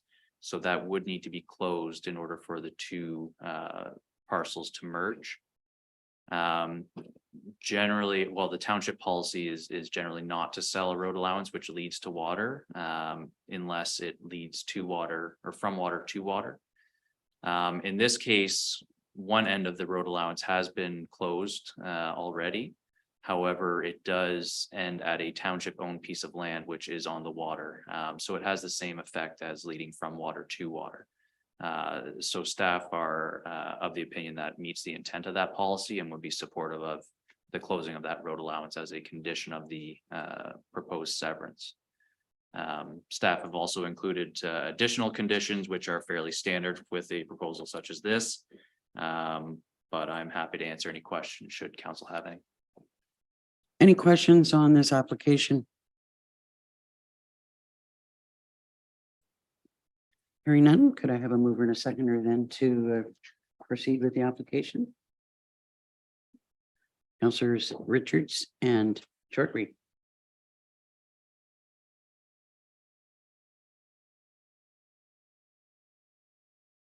Moved by Councillor Richards, second by Councillor Shortreed, be it resolved, council receives report PL 4623 prepared by Sean O'Callaghan dated June 15th, 2023 regarding proposed severance of lands located on part of lot 11, concession 7, geographic township of Stanhope on Halls Lake, submitted by Baker and Company on behalf of David Hamilton. And further, that council supports in principle the proposed severance subject to the following conditions. 1, payment of taxes, including penalty and interest. 2, portions of the proposed severed lands be rezoned from shoreline residential 1, SR1, to rural, RU. 3, a copy of the draft reference plan be submitted to the planner of the Township of Algonquin Highlands for review and comment prior to the registration of the plan. 4, settlement of 5% parkland dedication or cash in lieu in the amount of $250. The severed parcel shall be paid to the Township of Algonquin Highlands pursuant to section 51(1) of the Planning Act. And 5, the road allowance between the proposed severed and retained lands be stopped up and closed. All in favor? That's carried. The next is the much anticipated discussion about housing and housing options that we might have. And I'd like to thank you very much, Sean, for the foundational document that you provided to us, sort of laying out, what options we have right now. I guess I would ask first if members of council have any questions about that document. And if there are no questions, I'd like to hear, and this is some blue sky thinking on our part that would help Sean. I mean, what Sean has given us is the regulations that we've got, the book response. And if we've got some thoughts about things that we'd like to move forward with, that'll give Sean something to work with. Deputy Mayor Dayu. I echo my thanks for the foundational work. I think my mind goes into a couple of things with regards to potential future zoning bylaw amendments. One thing that we've skirted around for years is tiny homes. And I wonder how we might have that conversation about tiny home communities. It's a big conversation. It's not an easy thing, but there are some examples out there of how it is working and not working. So that's one piece that I'm interested in. And the other, I'm not sure how we could ever afford something like this, but affordable housing development and the role of the township in supporting affordable housing rather than more housing just in general, which could be for people from all parts of the economic spectrum. The term incentive is terrifying when it comes to housing, because any incentive worth its muster is going to be a big one. But I'm curious to know if there could be something outside of planning legislation where we could be in support of affordable housing in our township. Those are my two questions. There are already incentives that, sort of a toolbox of things laid out for things that we can do and could do on our own. I mean, I don't think it would preclude us if we thought that there was going to be something that would really support affordable housing, which is maybe not necessarily the most suited for Algonquin Highlands, but in donation of land, in the dropping of permit fees. There's all sorts of areas there that, that can be helpful, whether that would make something move forward. There are opportunities now for things like communal water and sewer services. There are some examples of things that are working really well. And it's my understanding that the province is making allowances for that. I've got a suspicion that we're not finished seeing the changes that are going to come from the province that will move forward towards this. One of the problems is the definition of affordable and where that lands and what that means to us. I mean, I've always kind of had, I know this kind of makes some people shudder, but the idea of a tiny home development, as a cluster development, which would be affordable in many ways. I think that, that there are some opportunities for us to consider that, even beyond the fact that we've reduced our minimum square footage. Like, I can also see an opportunity, and this is something that Councillor Shortreed has raised and has been talked about in a number of areas, is, if you could take a parcel of land, and I know we have some parcels, I don't know quite how big they are or any details about, which we maybe should have talked about before this, but say we had a 10 acres of land and we agreed that we were going to build a number 10, 12, 8, I don't know, of modest 600 square foot. That's our minimum square footage. Put them on a communal system. I mean, that provides what I would see as more attainable or affordable housing. That's an opportunity. Now, I know that Julie has, and I won't steal your thunder, has an idea about, how we might afford to do something like that. Whether that would work quickly enough, I don't know, but I'll leave that to her to raise. I guess I should ask, like, when it comes to land that we do have available, what size of parcels would we have? If I may ask Sean to answer that. I know he's done the work on it and that's been provided to the county. So if you can bring that out of your brain. Sure. Yeah, and don't quote me on the exact size. Even a, yeah, general idea. There is a variety, and some of the land is not ideal for development at all, but just going from memory, I would say as large as 20 to 25 acres, possibly, to most being less than an acre around there. But I have a comprehensive list in my office, which has more detail on that. Is there a concern with providing that to council? Not at all, no. I would say at this stage of the game, probably not in an open council meeting, but absolutely council can have that list. Well, I just kind of thought, let's see where we land today, see where, what may or may not give you some direction, Sean, into what we want to look forward to. Councillor Barry. Just wondering, if you were to put together some sort of a multi-building infrastructure with shared services, could you earmark one of the facilities as affordable, or could there be an incentive that one is for a member in need or something like that? And the rest would be at market value? Like, I'm just thinking, rather than trying to separate people, like you can't afford to live here, you can afford to live here, making it more inclusive, that type of thinking, if there's incentives towards that kind of thing.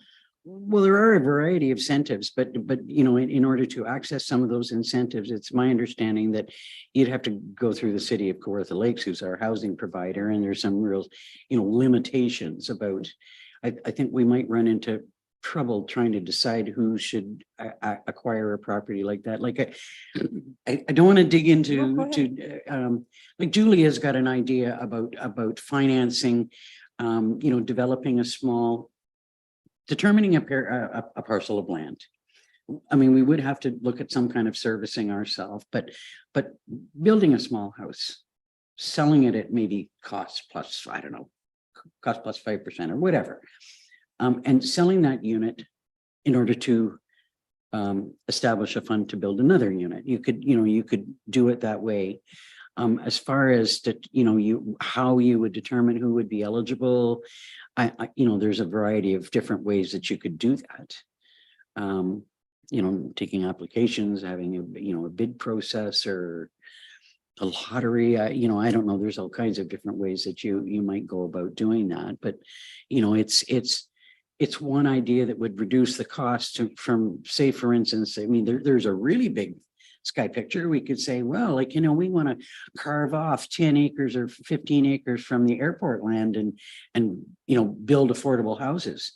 You run into a transportation problem, but there's a lot of money then we're starting to talk about investing. And do we want to do that? Do we want to borrow that kind of money or get involved in that level of development? I mean, we've already got roads that we want to build into the airport to expand, airport development as a part of the airport, never mind, something separate for housing. But I'm assuming that the large parcel of land that you referred to is not airport property. Yeah, I'm thinking of a couple that are outside of the airport area. Okay. Yeah. Councillor Shortreed. I'm sorry, I referred to you twice as Julie. That's okay. Councillor Shortreed. Go ahead. There's so much information too on Canada Housing and Mortgage and Habitat for Humanity. So 2 websites that have a wealth of information on things like that and doing things like that, financing things like that, so on and so forth, because Canada Mortgage and Housing will give you a down payment as long as you stay in the house for X amount of years, and then it's a gift type of thing. So like it's a huge subject, right? Everything about it is huge. Well, and there's also places for people that are, doing partnerships with municipalities, and I don't know all of the information. Like there seems to be a difference in funding availability between Habitat for Humanity and Places for People, given their officials. I think it's to do with their official status, but I'm not absolutely positive about that. And just a question, would a committee for this be worthwhile or feasible? Or at this point, that given the challenges that we have with our committee structures, I would say that the committee should be this committee right here. well, it's such a huge subject that so many people are interested in, that maybe we would get interest, that's all. There's discussions going on at the county level. I mean, but we're talking about what can we do here? Right. And you don't want to jump into doing something that somebody else is doing. You don't want to conflict with the work that other groups are doing. The county's had quite a few discussions about some of the things that they can do. There has been, I mean, there was a housing forum not too long ago. I think that could probably be repeated with different parties involved. There's certain steps that the county is going to take in having different stakeholders come and present to the county, like Habitat for Humanity, Places for People, developers.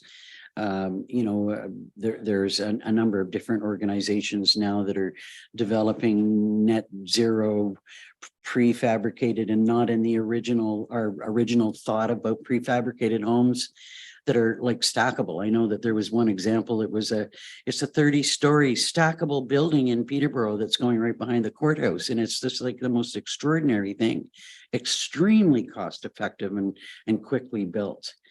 There's no reason why, if we decided we wanted to move forward with some kind of development like that, we couldn't partner with a developer like that, or a builder. I guess it would be more of a builder than a developer. The county has also, I hesitate to say that there have been some proposals or some thoughts for proposals that have been put forward and discussed with the city of Kawartha Lakes as our housing provider that have not been positively received, let's say. and leading, to some people thinking, well, should we be developing our own Haliburton County Housing Authority or whatever you want to call it? And, it'd be interesting to see how that sort of trickles down at the county level, or whether that's something that's even feasible, and, where the discussions go. But for now, I think that I just kind of wanted to hear thoughts. We'd asked for housing and a discussion about housing to be on our radar. What the thinking is. Go ahead, Councillor. I just want to, Sean, do you think the provincial changes in the fall are going to drastically affect anything we talk about now? Yes, very much so, specifically with rural subdivisions and communal servicing. So there seems to be a push on allowing for that kind of development. So we'll have to wait for that to come into place in the county official plan and then our official plan to be updated. But yeah, there is a move in that direction. Where we looked at a possible piece of property attached to the church in Carnarvon, and talked to the city of Kawartha Lakes about the feasibility of that. And it was all an issue about servicing.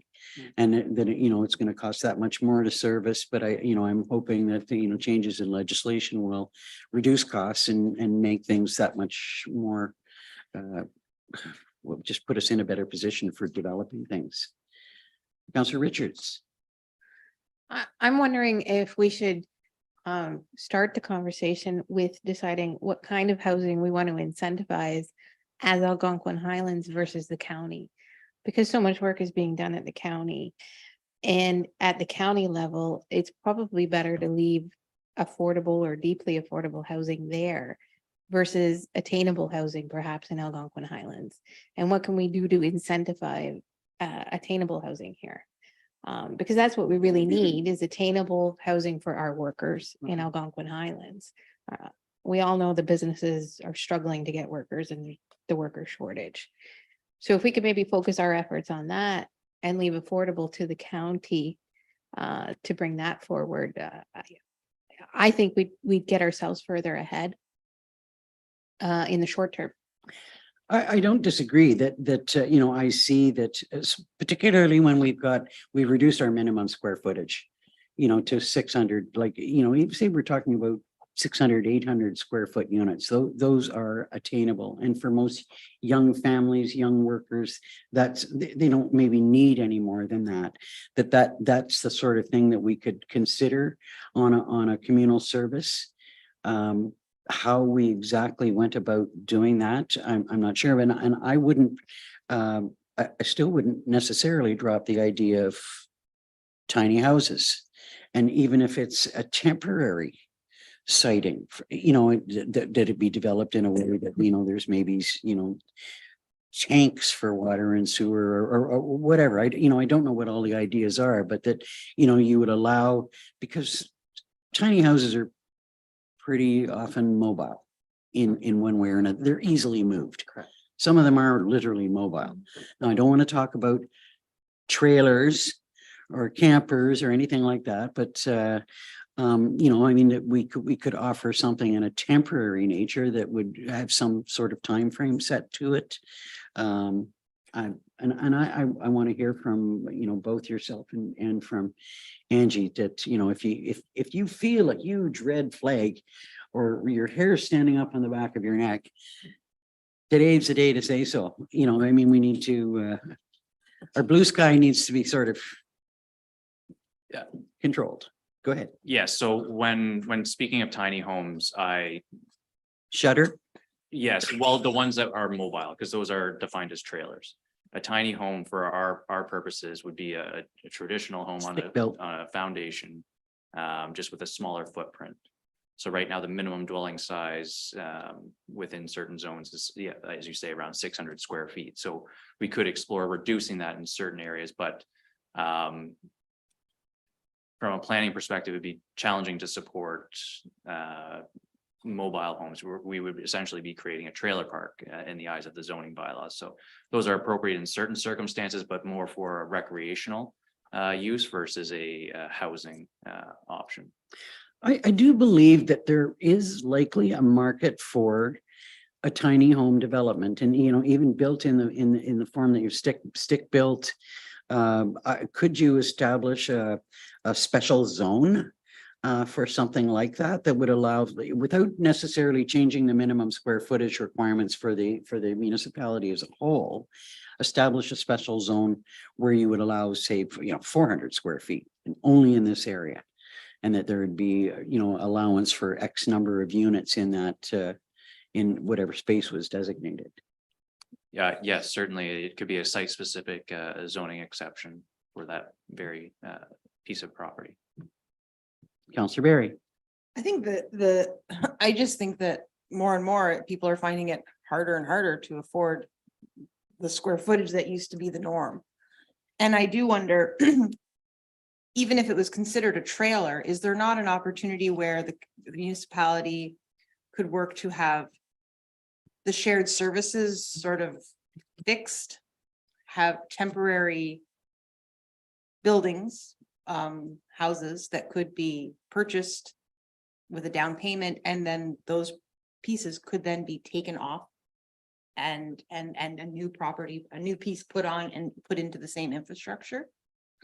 I don't want to say like similar to the canoe program, but sort of that type of thing where you would invest in the initial infrastructure, sell off a portion of it, and then reinvest, but you've already put in the big money for the water and sewers, or water and septic. Don't forget there's roads and power. For sure, but you've already invested in that, and then that way people could, have a down payment that they could afford on a smaller piece that then they could actually take it out, and maybe by that time they could invest in a property that they could move that to. I see So some people pitfalls. can't rent and save for a down payment anymore. Like the rental has gotten so much that they can't even save for a house anymore. But if you were to build something, like a tiny home that's built in the manner that Sean is suggesting it should be done. I mean, that does make something that much more affordable. I'm kind of concerned about the idea of it being mobile and being able to move it somewhere else. Somewhere else becomes a problem. We don't want, little mobile units showing up. And right now, I've got to say, there's trailers all over the place. And I'm quite sure that they're being used as residences. And, it looks like this is just our trailer sitting in our house. But in fact, there's somebody living there because there's nowhere else for people to live. And so, you're faced with turning a blind eye to some of that stuff, but I don't know that you want to put we would want to put ourselves in a circumstance where we're encouraging more of that by creating or allowing units and then letting them move off to somewhere else. Go ahead. But who's to say that a tiny house remains a tiny house? Like I can think of many places that have tiny cottages that are now have their third edition on them. You see any pitfalls as that as a planner? Not. I don't want to be the only naysayer. Well, no, and so if you were building a traditional house with a smaller footprint, yes, there's certainly opportunity to add on to that in the future, and that's, yeah, ideal. I mean, that's, you buy a house for a certain price, and as you're able to save, you can add on to it. That's, yeah. But establishing tiny home communities that are mobile, I have concerns with. That's, as far as the zoning bylaw is concerned, that's a trailer park. It's not a permanent residence. So it's, as I mentioned before, that's more suited for recreational use versus permanent residence. Councillor Short-Reed. And doing that way, it would have to almost be a rental, not a purchase, and we don't want to manage rental properties. Right? Because you want them to buy the little piece of property with a tiny house on it. So if they're gonna take the tiny house and leave, they're gonna sell the property. They could lease the property. Yeah, lease the property. Yeah, but who's gonna manage it? You know what I mean? Yeah. Thoughts? Over there, I see a knitted brow. It's No, usually not- me that's accused of having the knitted No. brow. Not at all. I'm just listening and taking it all in. I guess I'm wondering, Sean's provided a list of incentives that, we can provide now. Not for our own development for sure, but I'm wondering if this should fall into our strategic plan process. Because obviously we have a lot of big things that the township, projects that the township is, and priorities that the township has identified. And I'd like to see where this falls into that. And then once we have that, then that provides the path for staff to, go away, bring something back to council. And what do you see now is most, now I know that you made a comment about it in your report. Was it next month that that we would know more about the timing of the strategic planning? That the RFP was going to go out next month or? We have a sooner than meeting, we have a meeting next week, and it will be going out in July. I forget the exact date, but council had directed that we start it sort of in the fall-ish process. That is definitely a practical and measured approach. Which is probably the best approach to take, but there's also a desire, I think on all of our parts to try and do something with respect to housing, just because we're, a little bit, we're not the standard community like Minden and Halliburton doesn't mean that we can't do things here to try and aid just, the situation. It just seems like we've got a hell of a lot of really expensive housing here and nothing in between that is attainable. Let's call it attainable for now, because we're not sure what affordable is going to become. God only knows what the province is going to do with the definition of that. Deputy Mayor Dayu. I like the CAO's point. I think that's a great idea. The question for me would be, how can we prepare ourselves so that we're not starting the housing conversation at the moment of strategic planning when we're trying to be making at least some general decisions, and in which rubrics would we try to do that when working events? One of them being the prospect of private-public partnerships. There's some good information now at the county level about businesses' desire to see housing in the county for folks who work for them.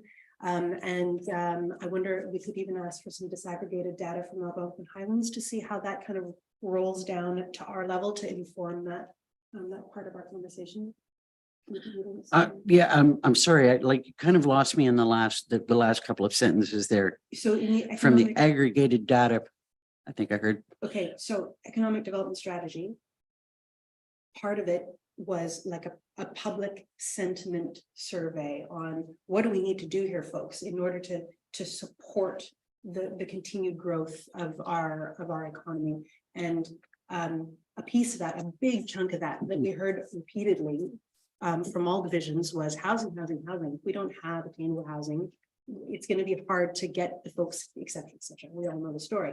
So I wonder if there's some disaggregated data there. So if we could ask the county for just the Algonquin Highlands portion of that data to see what it might offer us in terms of backdrop and whether there's maybe some scope for some public-private partnership on, even with the businesses that are so desperately seeking, is there anything we could do together? I wonder.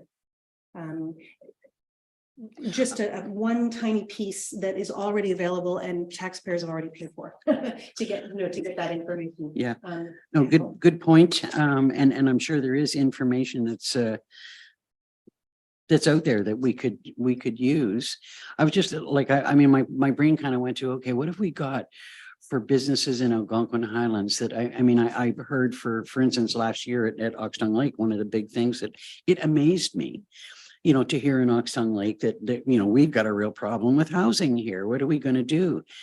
Because we can't find people to work in the lodges and places like that. But those are a number of different, I don't know whether they could form some kind of a consortium together to become part of a partnership, but I'm not sure that we have enough businesses in Algonquin Highlands that are big enough to be willing to become a partner. And go ahead. And indeed, I think that's the question. you know, even if we knew the answer to that, if the answer is no, no, that's not feasible for us, it's one more piece of information in our quest to hone in on some good solutions.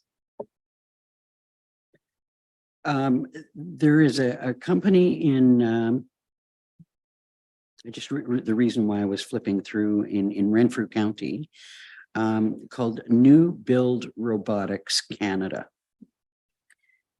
And they're the ones that are doing the stackable sort of prefab. They've got this huge 7,000 square foot manufacturing plant in Renfrew, and they're pumping out units that are affordable.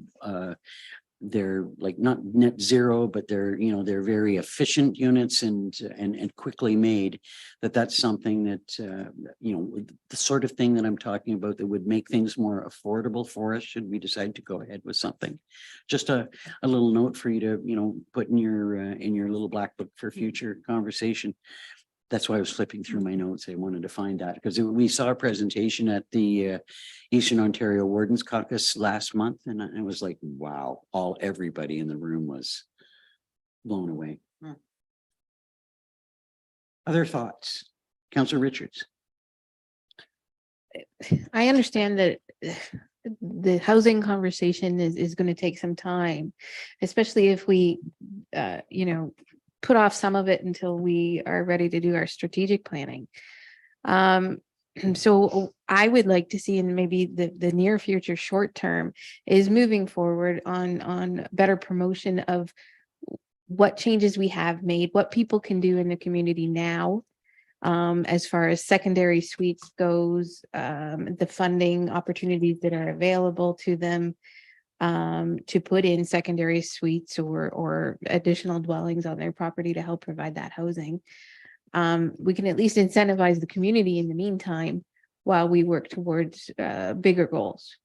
One of the things that we haven't all seen the upcoming newsletter, and it does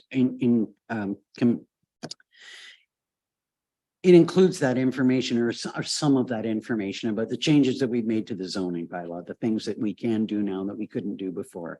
And I mean, I've started at Lake Association meetings saying, look, here's the things that we can do. Although, it's hard at a Lake Association meeting because it's everywhere but on the waterfront, which is not necessarily what they want to hear. But I think that most people understand that we want to stay away from, too many more short-term rentals and things like that. But yeah, I mean, that's certainly, I don't know about, we haven't landed on exactly what incentives that, what we're going to offer in our toolkit. So that would be something that we would have to talk about at another meeting. And that's, maybe that's something that, that Sean could look into because, what might be recommended. And I don't know what else is out there that would be available to residents here. I don't know anything about the CMHC program. They have lots for municipalities and things, initiatives. Deputy Mayor Dayu. I really like the idea put forward by Sabrina, by Councillor Richards. I think that's bang on. Yeah, me too. I think that there's lots of ways for us to get that message out, and it's a good idea. As much as we have available to us now, and add to it as we can. Councillor Barry. I agree. I have written here promotional opportunities, and just what Councillor Richards is saying. And I think, it's very well known that we have a recreational area in the world here, but we also have an aging population. And I know at the age that I'm at, you're hearing more and more people saying like, I got to go move closer to be my parents. And now there's opportunities with some of the availabilities. Like, I think it's a way of letting people know what they could be doing.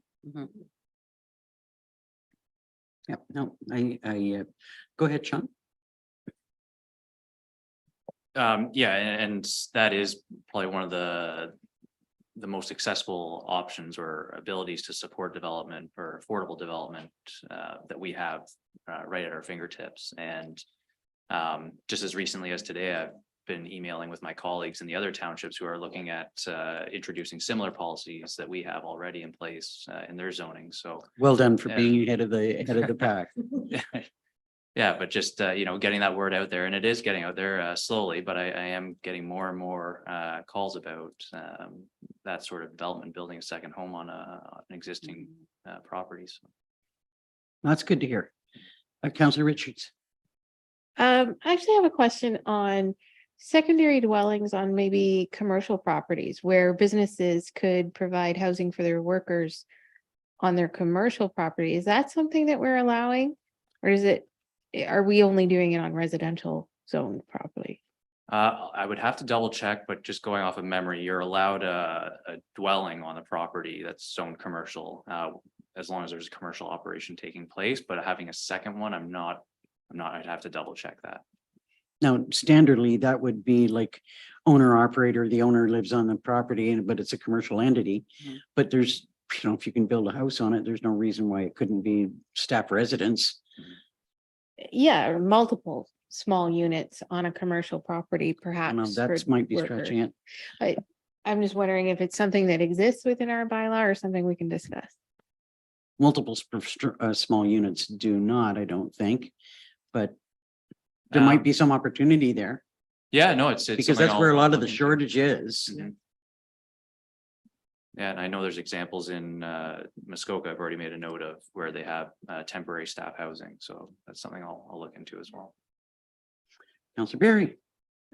I would assume that, you could possibly borrow on the equity of the primary house to build the secondary house in many cases.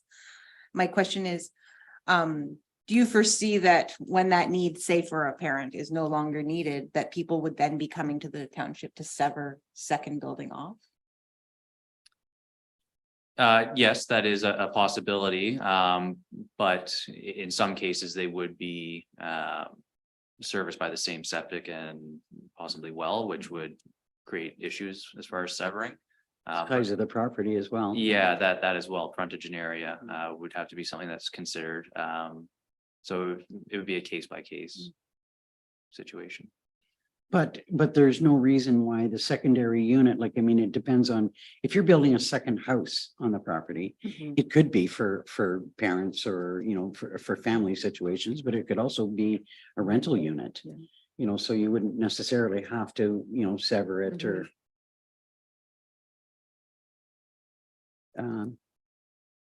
Anything further? So we like the idea about, having further discussion during part of our strategic planning process. We like the idea about promoting what we have in place now. You got some feelers there for, seeking out some information for us. Do you think we've given Sean enough? Do you have enough now to do a little bit more digging for us, or do you need more clarity? So if I understand correctly, I'll be doing some more research on potential staff housing options. I can bring forward options for, additional promotion of existing policies. And as far as us being the developer of a home or a community, we'll save that for the strategic discussion. And any other information that might be out there about tiny home developments and where that might fit into the picture? I think, there's 2 or 3 members of council that have got an interest in considering that, if not, moving forward with it, because I think in this day and age, there are probably more people out there that would welcome that kind of, especially in a sort of a communal setting, might work well. Go ahead, Sean. And to clarify, those would be permanent tiny homes, not the ones on. Yes. that are remote. Okay. Yeah. Okay. We'll stick with the rules that we've got. Go ahead. I'm just going back to Sean's report as well. There's a couple of things there, I think, that he's looking for council's direction. And one is the list of township lands. And he's saying that council approval and further investigation would be required should interest in one of the identified parcels be raised. So how does council want us to proceed with that? Because that list has been provided to the county. Is council we'll just wait and see if there is interest in those properties, or how would you like us to proceed there? Thoughts? Councillor Berry and Councillor Richards? I would like to see these. I think it at least informs us of what we have and kind of opens up the, you know, the thought process a little bit more. Councillor Richards and then Councillor Short Reed. I was gonna say the same thing. I'd like our council to see it now, regardless of what county wants to do with it or not do with it. Well, and county's request was, I think, most specific to the Eastern Ontario Wardens Caucus 7 and 7 project, which is outside of whatever the county might want to do as a separate entity. They just want to know what land's available and, you know, what they can do. Councillor Short Reed. I just like us to see the list so that we know what we have in case we don't want anybody else to have. Don't want anybody else to have it. But We the don't have county- to, we don't have to give anything up. No, I understand, but if the county says, oh, we want it, but we have no knowledge of it. They don't want the land. They want to know what we have, that if they were going to be, what they've done project? is sort of identify the number of houses that might be built in each and every county. Some of them combined, I think might have been combined with the Kawartha Lakes, as usual. But it's not necessarily means that we have to give it up.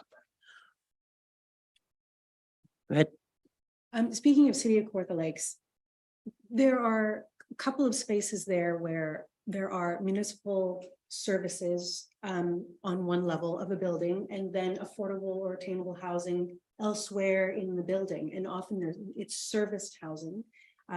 But I just wonder if there's scope, you know, very, very long term as we consider looking at the infrastructure that we have of integrating some form of housing into.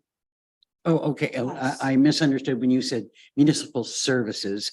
I thought, how could you have water and sewer in one part of the building Oh, and no, not in the sorry. other? You're talking about like a fire hall or Yeah. a new municipal building. Yeah, or offices or whatever it might be. And I, you know, it's not a recommendation. It's super long ways in the future. But if we're putting all the pieces of the puzzle together, it would be interesting to see, you know, how does that work and would that ever be applicable for us?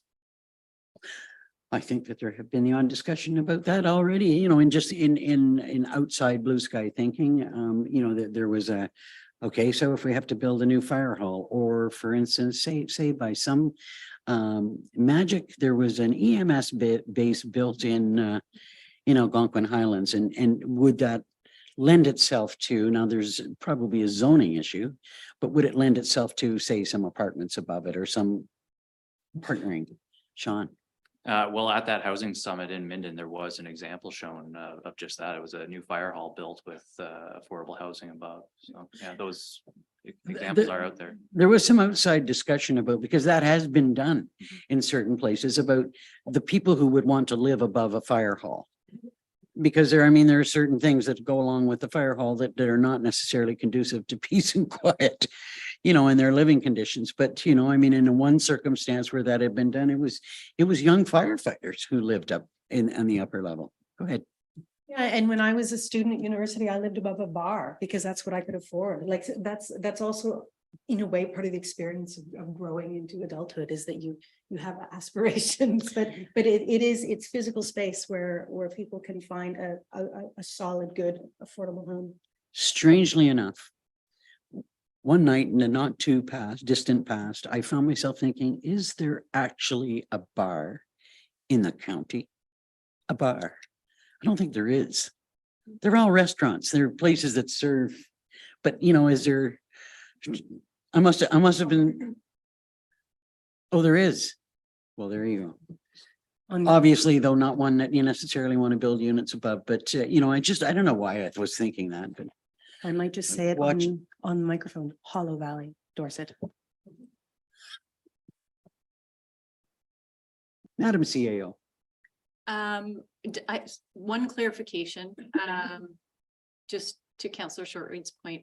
So the list, if there was ever interest by the county, staff would never go ahead with that without council's approval. I just want to add that. And Sean has also included looking for council's direction on building fees, whether council would be supportive of waiving building fees should there be an affordable housing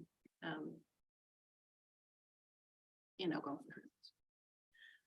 Well, that's a pretty standard thing that, you know, if there's affordable housing unit that's being proposed in an area, that they do waive building fees and planning fees and things like that. And, you know, I don't know that that's going to be something that's going to hit us in the very near future, but what's council's thoughts on that? Would you be supportive of waiving fees to ease is not the word I'm looking for, but to help implement something like that? Councillor Shortreed and Councillor Richards. So you're talking about a developer building affordable housing, not just some person coming in and building a house. No, we're not talking about somebody coming in So and you're talking building about a a developer. house. Well, I think that might more often be that, you know, we are approved for a affordable housing development through a group like the City of Kawartha Lakes Housing Corporation or some other like Okay, the Eastern Ontario Wardens Caucus 7 and 7 project that's the sort of thing that we've been course, talking about. Of course, that makes sense. And if we goes were without doing saying. it ourselves, we'd of course waive the Yeah, waive the no, it fees. just- it goes without saying, it just makes sense, right? Councillor Richards. Yeah, I just wanted to clarify that. So like I know the Kawartha Lakes Housing has grants and incentives for people doing secondary suites as well if they're going to be offered at market rate. Or not market rate, affordable rate. So 80% of market rate. So would we be waiving building permit fees on something like that? Or is it just on a new development? And even on a new development, would we only be waiving those fees for any units within that development that are affordable versus market rates that may be a part of the overall project? When the City of Kawartha Lakes first presented their sort of their toolkit and where they have incentives for things like that was where they talked about waiving fees. And you know, you wouldn't maybe not, you wouldn't necessarily waive all the fees. You could maybe decide to waive a portion of fees or planning fees you might waive or not, or building fees you might waive, or, you know, there's lots of room for, but you know, I guess we're looking right now to see if there's a willingness to consider waiving fees depending on the circumstances.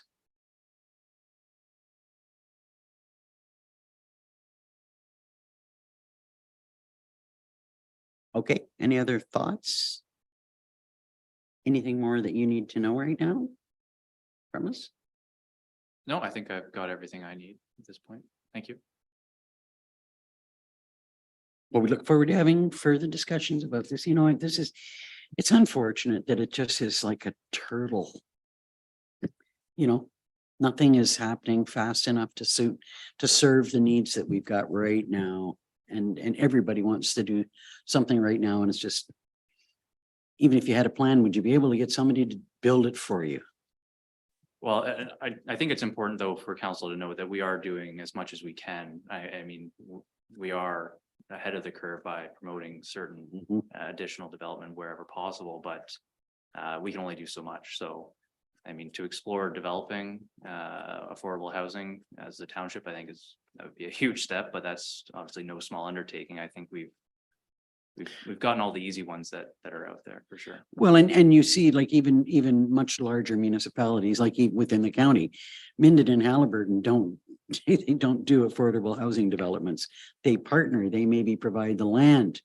But you know, the funding that's available for that comes through the county. So we're all contributing. And that's one of the arguments that has been made many times at the county level, is that we have contributed as a municipality to housing developments that have gone into Minden and Halliburton. And yes, they may serve, you know, a small percentage of our residents from time to time. But in fact, we've invested in Minden and Halliburton and there's been no return on that investment. And the argument has been made and, you know, will be made again very shortly. Particularly when it comes to the development of a possible EMS base. Deputy Mayor Dayu. Just a little idea for when we get to our strategic plan process. The City of Kawartha Lakes, as it sort of oversees housing for here as well, they have some really interesting data on the levels of vulnerability, housing vulnerability, the thresholds within Halliburton, as well as obviously Kawartha Lakes. And it might be really interesting to hear more about the details that they have. And that they've assessed through the census and all of their other myriad ways of getting information. But I think it could really add a level of richness to our conversation at the right moment. Would that break out vulnerability in Algonquin Highlands? Yet to be seen. I know that on child services, they have extremely disaggregated data, like right down almost to the road. And I don't know for housing, but the department as a whole tries to get to that level of detail whenever they can. You're on the Jack Committee, aren't you? Well, we'll just look to you for following through with that and making some inquiries on our behalf. Anything else on blue sky housing thinking? I don't believe we need any resolution, or do we? Could I have a mover and a seconder to receive the report? Councillor Short, Reed and Barry.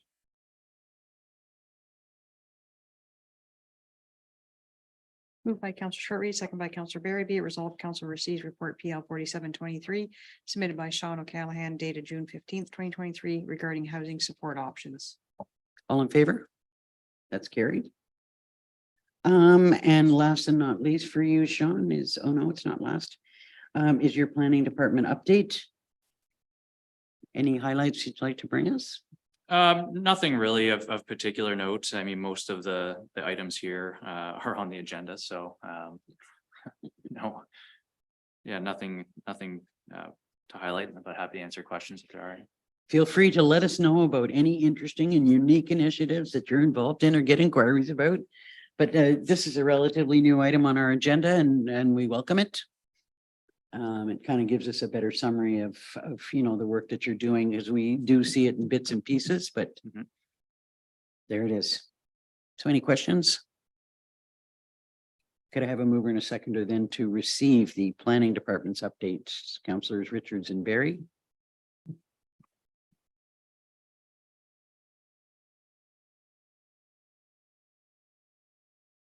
Moved by Councillor Richards, second by Councillor Barry. Be it resolved that Council receives report PL 4823 regarding monthly activities submitted by Sean O'Callahan dated June 15th, 2023. All in favor? That's carried. Thank you, Sean. Yeah. Next on the planning list of items is the Committee of Adjustment meeting minutes. Are there any questions? Have we heard anything from the one possible new member? No, nothing yet. Do we reach out to him? Okay. Then could I have a mover and a seconder to receive the Committee of Adjustment minutes? Councillors Short, Reed and Barry.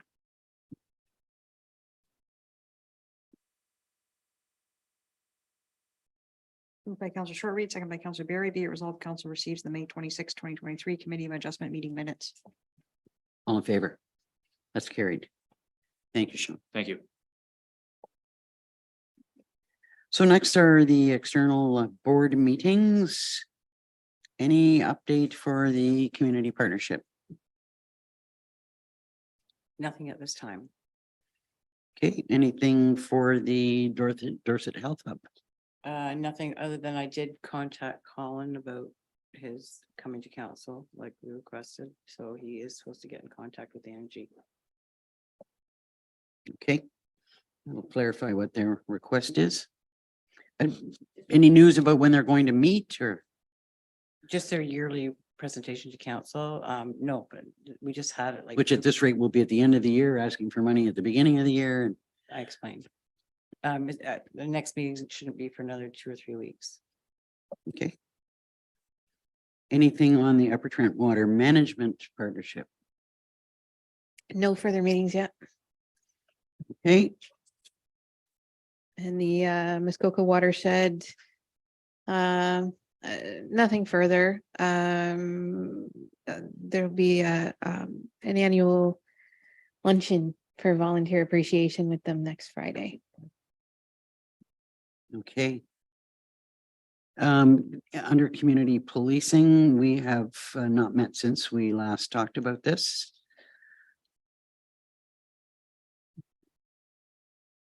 Eastern Ontario Regional Network, I've attended a couple of meetings and I've got to say, I don't have a lot of news to impart.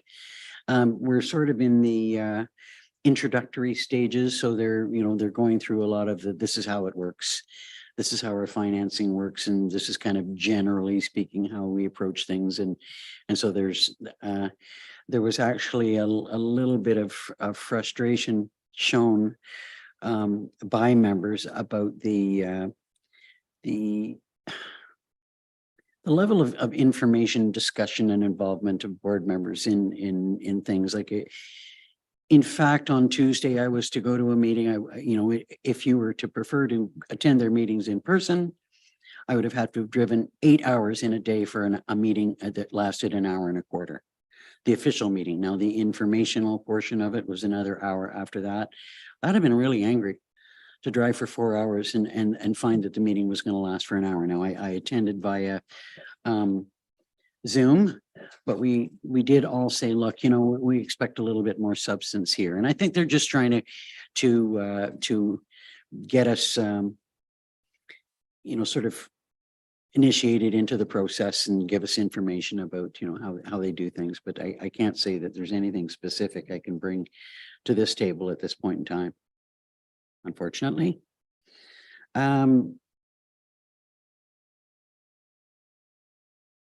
Library board. I was going to ask a question. It's off the agenda, so I can't.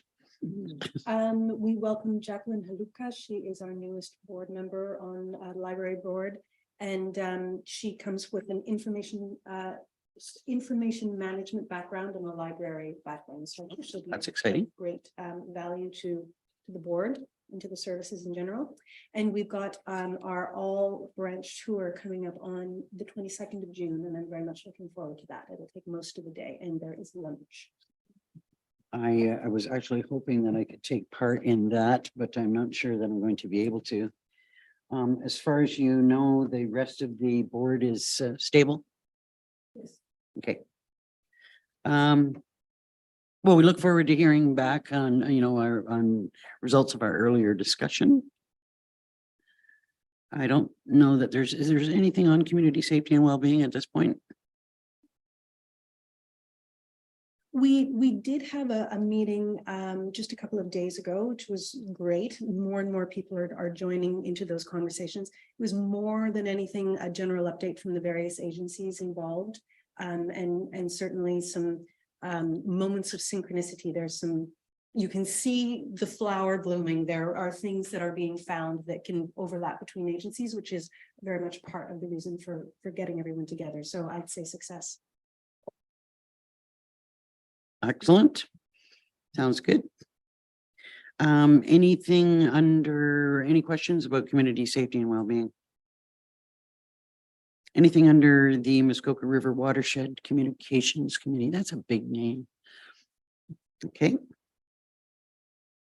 All right. So under general business, we did receive correspondence about the fact that there's a postal code change coming to Algonquin Highlands again. I just don't know that there's anything that we can do. I just wanted this put on the agenda so that everybody knew that was coming. And maybe it's something that we need to or could put out on our communications, let the public know that it is coming. Otherwise, I don't know that there's it's obviously nothing we can do about it, other than let people know that it is coming. And I think, it took quite a while in the last transition. I think a lot of Algonquin Highlands had a Minden postal code, which I'm glad that that's not the case anymore. I've just now learned to absolutely memorize the postal code that I've got, and they're going to change it. Deputy Mayor Dayu. Just a note that up in Oxtown Lake, we still use the Dwight postal code, so we probably would not fall under these changes. So is we just receive that for information? Could I have a mover to seconder then to receive that for information? Councillor Short-Reed, Richards.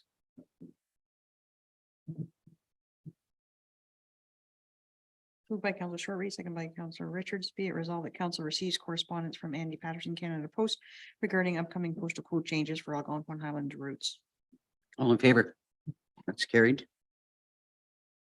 I understand there are no notices of motion. Under correspondence, I don't believe that we received any support in sufficient time. Excuse me, to move forward with the resolution.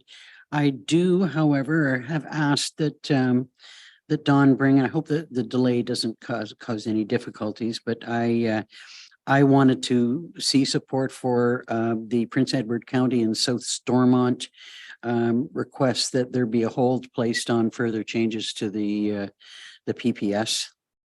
You know, to start looking at, you know, for there to be little protection for heritage properties and agricultural lands in particular. I felt that was important, so hopefully we can bring that back at the next meeting. And I also had hoped that we could have a bit of discussion about and support the Paul McKay float homes, not vessels issue. And I believe that we've sent through support during the consultation process to ask for a change in definition. But I think we can probably go a bit further. You know, I've heard from a number of lake associations that they're kind of frothing at the mouth of really concerned about this. And I think that if we, you know, we take a position on it as well, that's important. So if we could see those two come back on the next agenda, that would be great. Anything else on the correspondence listing? Could I have a mover and a seconder then to receive it? Councillors Short Reed and Deputy Mayor Dayu.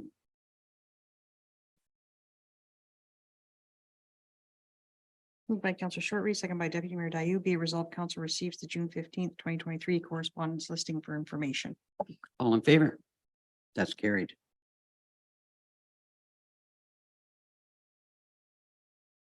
So we now have our closed session coming up. So could I have a mover and a seconder to go into closed? Councillors Richards and Barry.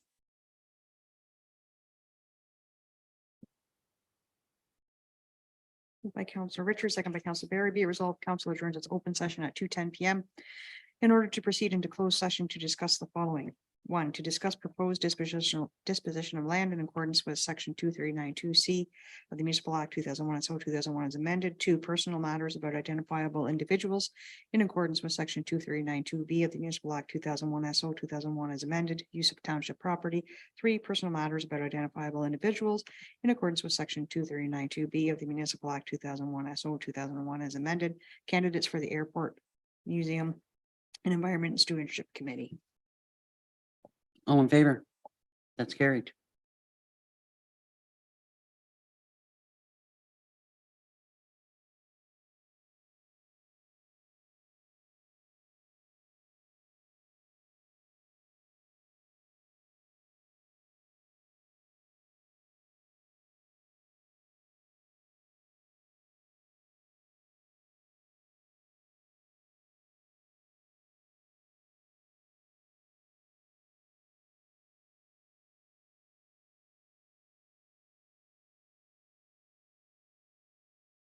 Thank you. Welcome back.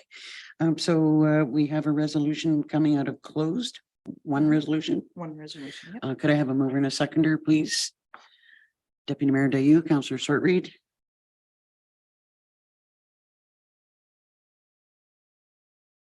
Moved by Deputy Mayor Dayu, second by Counselor Short Reed. Be it resolved that council appoints the following members to the airport committee for the remaining term of council. Terry Traumenhauser, Keith Francis, Eugene Purich, Steve Dewey, the airport coordinator, Mayor Danielson, and Counselor Richards.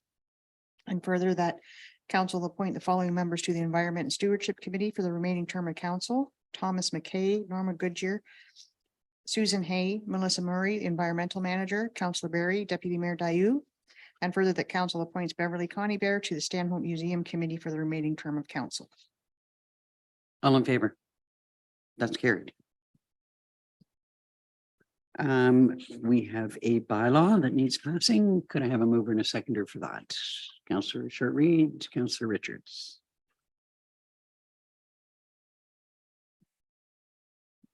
Moved by Counselor Shortreed, second by Counselor Richards, be it resolved that bylaw 2022-50 being a bylaw to stop up, close, convey to the abutting property owner part of the original shore road allowance lying in front of lot 1, concession 5, geographic township of Livingston be received and read a first time, considered read a second and third time, and finally passed with the corporate seal affixed.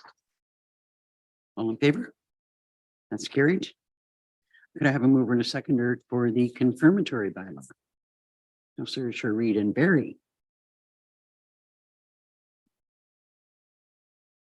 Moved by Counselor Shortreed, seconded by Counselor Barry, be it resolved that bylaw 2023-51 being a bylaw to confirm the proceedings of council held during its June 15th, 2023 regular meeting be received and read a first time, considered read a second and third time, and finally passed with the corporate seal affixed. All in favor? That's carried. And finally, a motion to adjourn. Deputy Mayor Dayu, Councillor Barry.